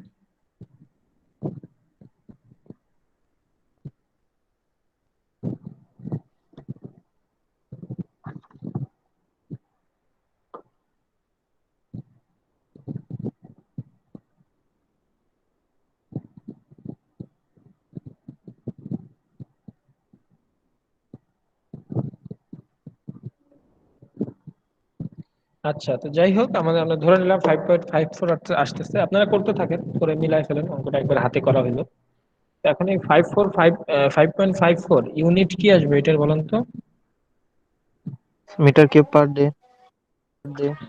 Metre cube per day. এখন আমি এখানে বলে দিছিলাম আপনাদেরকে যে ফ্লোর এরিয়া 300 মিটার স্কোয়ার। এখন আমি যদি বলতাম 300 মিটার স্কোয়ার না বলে বলতাম যে 1000 স্কোয়ার ফিট, 1000 স্কোয়ার ফিট, তাহলে আপনাদেরকে প্রথম যে কাজটা করা লাগতো, কি করা লাগতো বলুন তো? স্যার 1000 স্কোয়ার ফিটকে স্যার এটাকে মিটার স্কোয়ার মিটার নিয়ে আসতে স্কোয়ার হবে। নিতে হতো। হ্যাঁ, এটাকে আগে স্কোয়ার মিটারে টেন নিয়ে আসা লাগতো, তারপরে এটাকে ফর্মুলায় দেওয়া লাগতো। ঠিক আছে, কারেক্ট। তো এটা সবসময় মাথায় রাখবেন, এটা সবসময় যে কখন কোন ইউনিটটা ব্যবহার করা লাগতেছে। ঠিক আছে, তো খালি ইউনিটের জন্য যাতে অঙ্ক ভুল না হয়ে যায়, এই হচ্ছে ব্যাপার। তো আমরা দুইটা ফর্মুলাই শিখলাম। এখন আমরা এখান থেকে স্যার আহ, এই ধরনের ছোটখাটো কি স্যার ম্যাথ থাকতে পারে স্যার? হ্যাঁ হ্যাঁ, থাকতে পারে, থাকবে না কেন? ছোটখাটো ম্যাথই তো এগুলাই, এগুলো কাজে লাগবে না, ছোটখাটো ম্যাথই তো আসবে। এটা আপনাদের এই কোর্সটা মেইনলি হচ্ছে থিওরি বেসড কোর্স। হ্যাঁ, এখানে ম্যাথমেটিক্যাল প্রবলেম টবলেম একটু কমই, যেগুলো পাবেন ম্যাথমেটিক্যাল জিনিসপত্র সেগুলো অবশ্যই ইম্পর্টেন্স দিয়ে পড়বেন। ঠিক আছে, এরপরে দেখেন আরেকটা জিনিস আছে। এখন এই যে আমি বলতেছি যে যদি 10,000 মানুষ থাকে তাহলে আমি এই পরিমাণ পানি দিব, এই ফ্লো রেটে পানি দিব। যদি 1000 মিটার স্কোয়ার বা 300 মিটার স্কোয়ার একটা বিল্ডিং হয় তাহলে আমি এই ফ্লো রেটে পানি সাপ্লাই দিব। এখন কথা হচ্ছে, প্রশ্ন হচ্ছে যে আমি এই যে 5.54 metre cube per day flow রেটে পানি দিব, অথবা 11.82 মিটার কিউব পার মিনিটে পানি দিব, এই পানিটা আমি কতক্ষণ ধরে দিব? কতক্ষণ ধরে দেওয়া লাগতে পারে? সারাদিন দিব, 2 দিন দিব, 1 ঘন্টা দিব, 10 মিনিট দিব, কতক্ষণ আসলে দিব? সেটারও একটা ইয়া আছে। দেখেন, সেটা ডিপেন্ড করতেছে আপনার এই যে ফ্লো রেট, এই ফ্লো রেটটা দেখেন, ইউনিটটা দেখেন, মিটার কিউব পার মিনিটে, মিটার কিউব পার মিনিট, আর একটা ডিউরেশন হচ্ছে ঘন্টায়। যে ফ্লো রেটের উপর ডিপেন্ড করতেছে আমি কতক্ষণ দিব। যত বেশি মানে ধরেন যে আগুনটা যত ভয়াবহ হবে, আমার তত বেশি ফ্লো রেটে পানি দিতে হবে, তত বেশি পরিমাণ পানি দিতে হবে, এবং তত বেশি সময় ধরে দিতে হবে। এটাই দেখেন যে 0.0 থেকে, এটা আসলে 0 থেকে 7.6 মিটার কিউব পার মিনিট পর্যন্ত যদি ফ্লো রেট দেখি, যে আমার ফ্লো রেটটা 0 থেকে 7.6 মিটার কিউব পার মিনিটের মধ্যে, তাহলে আমাকে ধরে নিতে হবে যে আমার ডিউরেশন হচ্ছে 2 ঘন্টা পানি দিলে তাহলে আগুনটা কন্ট্রোলে আসবে। ঠিক আছে, এখন 2 ঘন্টা এই জিনিসটা কি মিন করে? তাহলে আপনি দেখেন 7.6 থেকে আপনার হচ্ছে 7.6 থেকে 11.3 পর্যন্ত যদি আমার ফ্লো রেট হয়, তাহলে সেই পানিটা দিতে হবে আমাকে 3 ঘন্টা। মানে এই কথাটা আরেকটা অর্থ আছে, আরেকটা একটু অন্যভাবে চিন্তা করে দেখেন, এইভাবে দেখেন, একটু চিন্তা করে আপনারা। এই যে প্রথম অঙ্কটা আমরা করছিলাম, প্রথম অঙ্কে আমাদের পানি ওয়াটার ফ্লো আসছিল 11.82 মিটার কিউব পার মিনিট। ঠিক আছে, তার মানে কি প্রতি মিনিটে এত মিটার কিউব হারে আমাকে পানি দিতে হবে, এটা কিন্তু হার, রেট। ঠিক আছে, এটা কিন্তু পানির পরিমাণ না। তাহলে আমাকে এই পানিটা দেওয়ার জন্য আমাকে কি পরিমাণ পানি রিজার্ভ করে রাখতে হবে, বা কি পরিমাণ পানির দরকার হবে? দেখেন, এটা বের করবো আমরা এখান থেকে। যদি আমরা এই যে দেখেন কি বলে যে 0 থেকে 7.6 হইলে 2 ঘন্টার জন্য আমার লাগবে, 7.6 হলে, 7.6 থেকে 11.3 হলে আমার 3 ঘন্টার জন্য পানি লাগবে। আর আমাদের ভ্যালু আসছে কত? 11.82, 11.82, তাহলে সেটা কত? সেটা হচ্ছে এই যে 11.3 থেকে 15.1 এর মধ্যে পড়ে না? এই রেঞ্জের মধ্যে পড়তেছে। এই রেঞ্জের মধ্যে পড়লে আমাদেরকে পানি ধরে নিতে হবে যে পানি দিতে হবে 4 ঘন্টা ধরে। ঠিক আছে, তাহলে আমার কতটুকু পানি লাগবে মোটামুটি রিজার্ভ রাখতে হবে। তাহলে 4 ঘন্টায় সমান কয় মিনিট হয়? 4 ঘন্টায় হয় 4 × 60, তাহলে 4 × 60 হচ্ছে 240। 240 মিনিট। হ্যাঁ, 240 মিনিট, 240 মিনিট। আর আমি বের করছি যে ফ্লো রেট, সেটা কি বলতেছে আমার প্রতি মিনিটে 11.82 মিটার কিউব পানি লাগবে। তাহলে 40 মিনিটে কত লাগবে? 240 মিনিটে, 4 ঘন্টা মানে 240 মিনিট, তাহলে 11.82 ইন্টু 240 সমান কত আসে দেখেন তো? তাহলে হচ্ছে 2836 স্যার। 2833। জি, 36। হ্যাঁ, তাহলে আমার ওই 36, 2836 মিটার কিউব।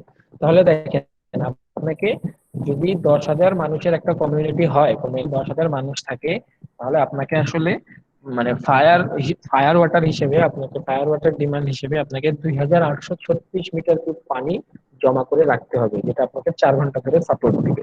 বুঝতে পারতেছেন পুরো ব্যাপারটা? জি স্যার। হ্যাঁ, তাহলে পুরো জিনিসটা নিয়ে কিন্তু একটা ম্যাথ ধরে। ঠিক আছে, আমি আপনাকে কোশ্চেন করতে পারি যে আমার হচ্ছে এতজন মানুষ আছে, একটা কমিউনিটিতে এতজন মানুষ আছে, এখন আমি কতটুকু মানে এই এই মানুষের জন্য ফায়ার ওয়াটার রিজার্ভার বানাবো, ফায়ার ওয়াটার রিজার্ভার মানে মানে পানি রিজার্ভ করে রাখবো এরকম একটা জায়গা বানাবো। আমি আপনাকে জিজ্ঞাসা করতে পারি যে আমি যে রিজার্ভারটা বানাবো সেটার ভলিউম কতটুকু হবে, আয়তন কতটুকু হবে। তখন আপনাকে আসলে হিসাব করে এভাবে হিসাব করে এই ডিউরেশন হিসাব করে সবকিছু হিসাব করে আপনাকে বের করতে হবে যে আমার কতটুকু পানি আসলে লাগবে। এই যে যেমন 2836 মিটার কিউব, তাহলে আমি যে রিজার্ভারটা বানাবো সেই রিজার্ভারটার ভলিউম এর সমান বা এর বেশি হইতে হবে।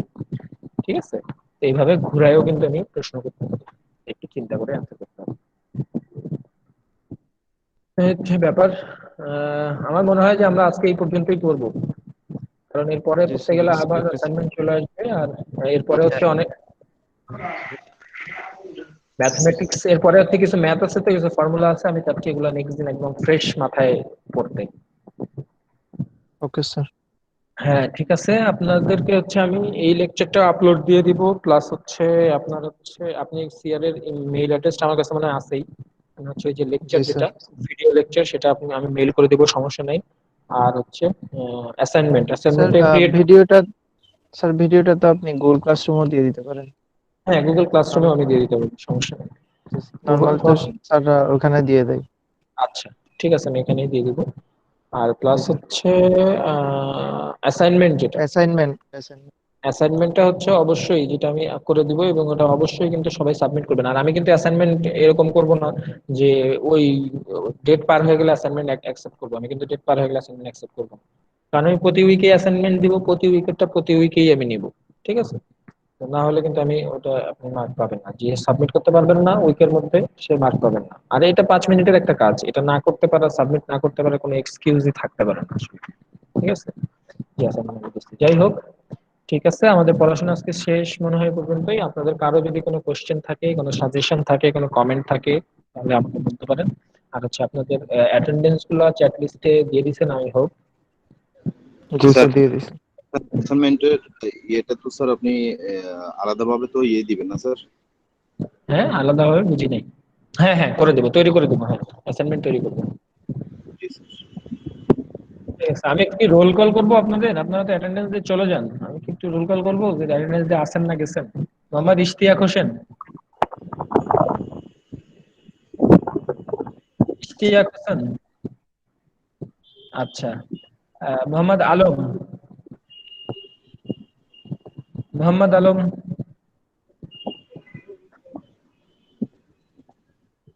মোহাম্মদ আলম নাই আপনি নাকি? জি স্যার, আছি স্যার। আচ্ছা, রুবেল উদ্দিন, আসসালামু আলাইকুম, আছি স্যার। মোহাম্মদ রিজওয়ান আল জিসান, সালাম আলাইকুম sir. Yes sir. Moinuddin, Mohammad Moinuddin, Mohammad Moinuddin,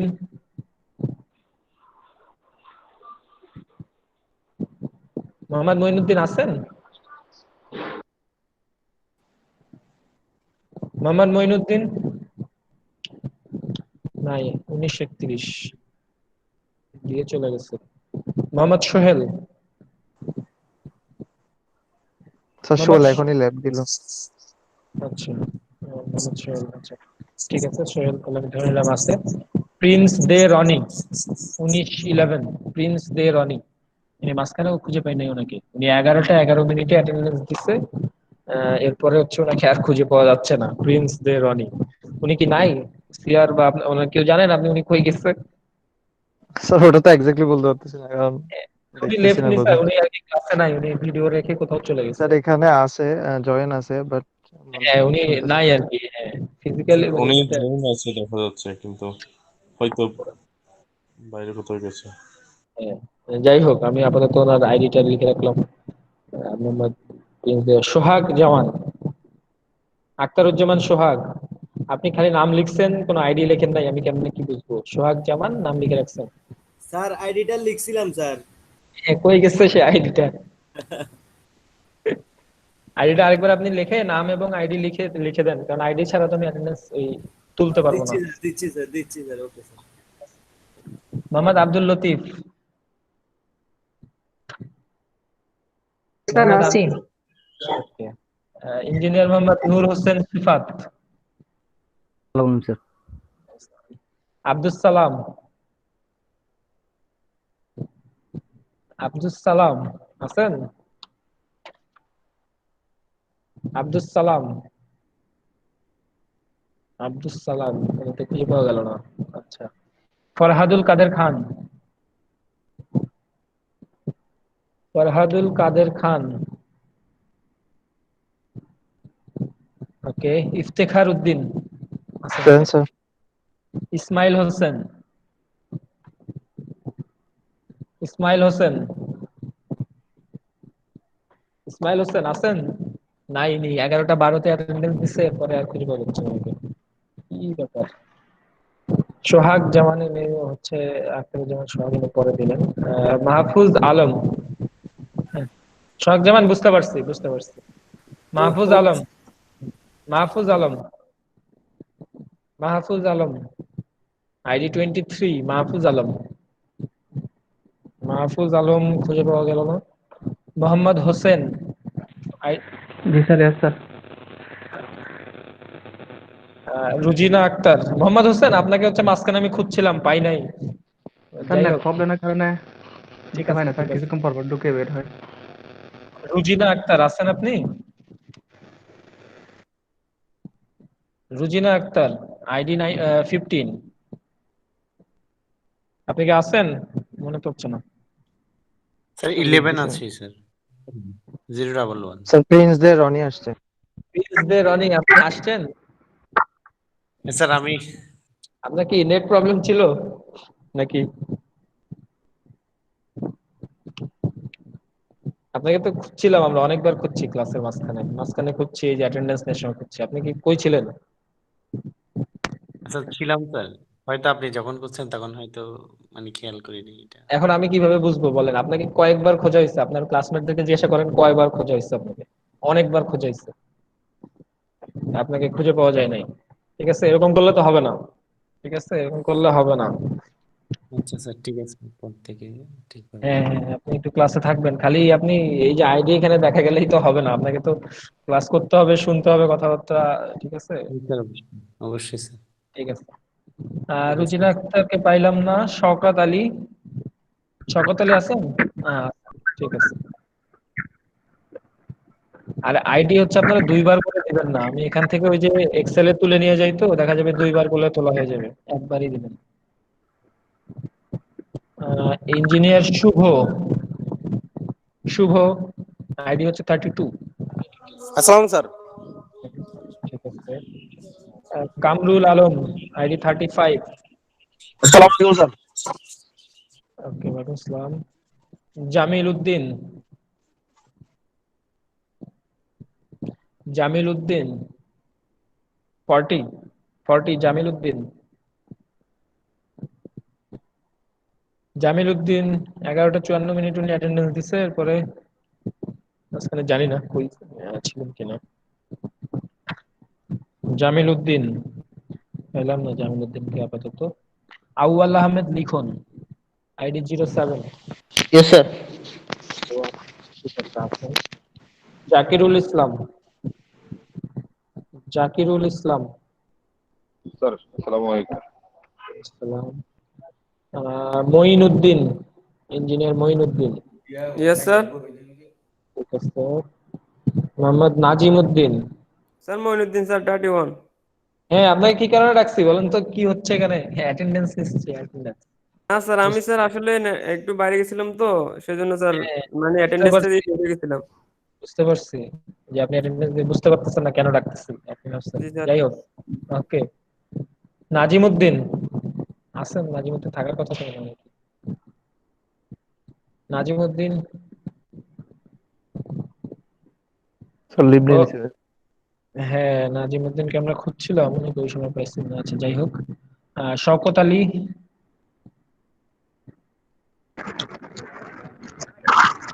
নূর হোসেন সিফাত, স্যার সাগর এনাদের দুইবার করে নিছেন, শওকত আলী, নূর হোসেন সিপাহী, রেসপন্স আচ্ছা, করছিল ওরা আচ্ছা, আগে। বুঝতে পারছি। ঠিক আছে, ওকে, ঠিক আছে। আপনারা তাহলে হচ্ছে লিভ নিতে পারেন, সমস্যা নাই। ওকে নেক্সট স্যার, ক্লাসে আসসালামু দেখা আলাইকুম। হবে। ওয়ালাইকুম আসসালাম। আসসালামু আলাইকুম। 7 আছে। ঠিক আছে, ঠিক আছে, লিভ লিভ নিতে পারেন, সমস্যা নেই।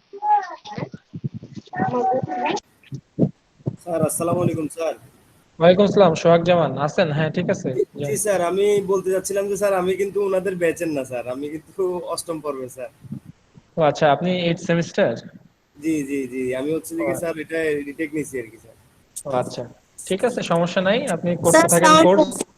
আইডিটা ওয়ালাইকুম হচ্ছে আসসালাম। চেঞ্জ করতে স্যার, ওই জন্য বলতেছি। স্যার আমার অ্যাটেন্ডেন্সটা হ্যাঁ, এক সেকেন্ড, আমি একটু সোহাগ জামানের কথাটা শুনে নেই। সোহাগ জামান বলে শেষ করেন আপনি, হ্যাঁ বলেন। জি জি স্যার, ওইটা হচ্ছে যে কি আইডিটা একটু চেঞ্জ আছে স্যার, ওদের তো 9, আমার সামনে 8 স্যার, বুঝতে পারছি 180 না, স্যার। ঠিক আছে, সমস্যা নাই, হ্যাঁ আমি সমস্যা নাই, আমি এইভাবেই তুলবো, ঠিক আছে। ওকে, আচ্ছা ঠিক আছে, ওকে, আসসালামু আলাইকুম। ঠিক আছে। রুজিনা আক্তার, আপনি ক্লাস করছেন? জি স্যার। আমি লাস্ট কি পড়াইছি বলেন? স্যার ওই যে ম্যাথের কথা বলতেছিলেন কিসের মধ্যে ম্যাথ? টপিকটার নাম বলেন। স্যার আপনি তো আমি ক্লাস, হ্যাঁ আপনি তো ক্লাস করেননি, এটা তো আপনি করেন নাই, আপনি বলবেন যে আমি করি নাই, আপনি হ্যাঁ স্যার স্যার বলবেন কেন? স্যার আমি মধ্যে কিন্তু ছিলাম, আমি অনেকক্ষণ ক্লাস করছি, একটু 8-10-20 মিনিট আগে শুধু একটু ছিলাম না। হ্যাঁ 20 মিনিট আগে না থাকলে হবে? এভাবে আপনি তো চলে গেছেন, আপনি কোন একটা প্রবলেম হয়েছে বা কোন একটা কাজে গেছেন, এটা তো আপনাকে আমাকে বলতে হবে। আপনি যদি ক্লাসে থাকতেন নরমালি, এরকম হুট করে চলে যেতে পারতেন? জি না স্যার। হ্যাঁ, তো এটাই আমি বলতেছি, আপনি কোন একটা কাজ করছে বা কিছু হয়েছে, আপনি আমাকে বলে যেতে হবে। আপনাকে আমি মাঝখানে জিজ্ঞাসা করবো কোনো কোশ্চেন বা খুঁজবো, পাওয়া যাবে না, তাহলে তো আসলে আপনি বুঝবো না যে স্যার আপনি হ্যাঁ, কতক্ষণ আপনি আপনি প্রশ্ন করতেছেন যে আমি সেগুলো শুনছি, ওগুলা সবাইকে কোশ্চেন গুলো করতেছিলেন সে সেটাই তখন। আমি বলতেছি, ক্লাস করতে হলে ক্লাসের মতো করেই করবেন, ঠিক আছে? জি স্যার। জি ঠিক স্যার। আছে, আপনাকে অ্যাটেন্ডেন্স আমি দিয়ে দিচ্ছি, নেক্সট টাইমে এরকম না করাই ভালো, ঠিক আছে? ওকে, জি স্যার, ঠিক আছে। আসসালামু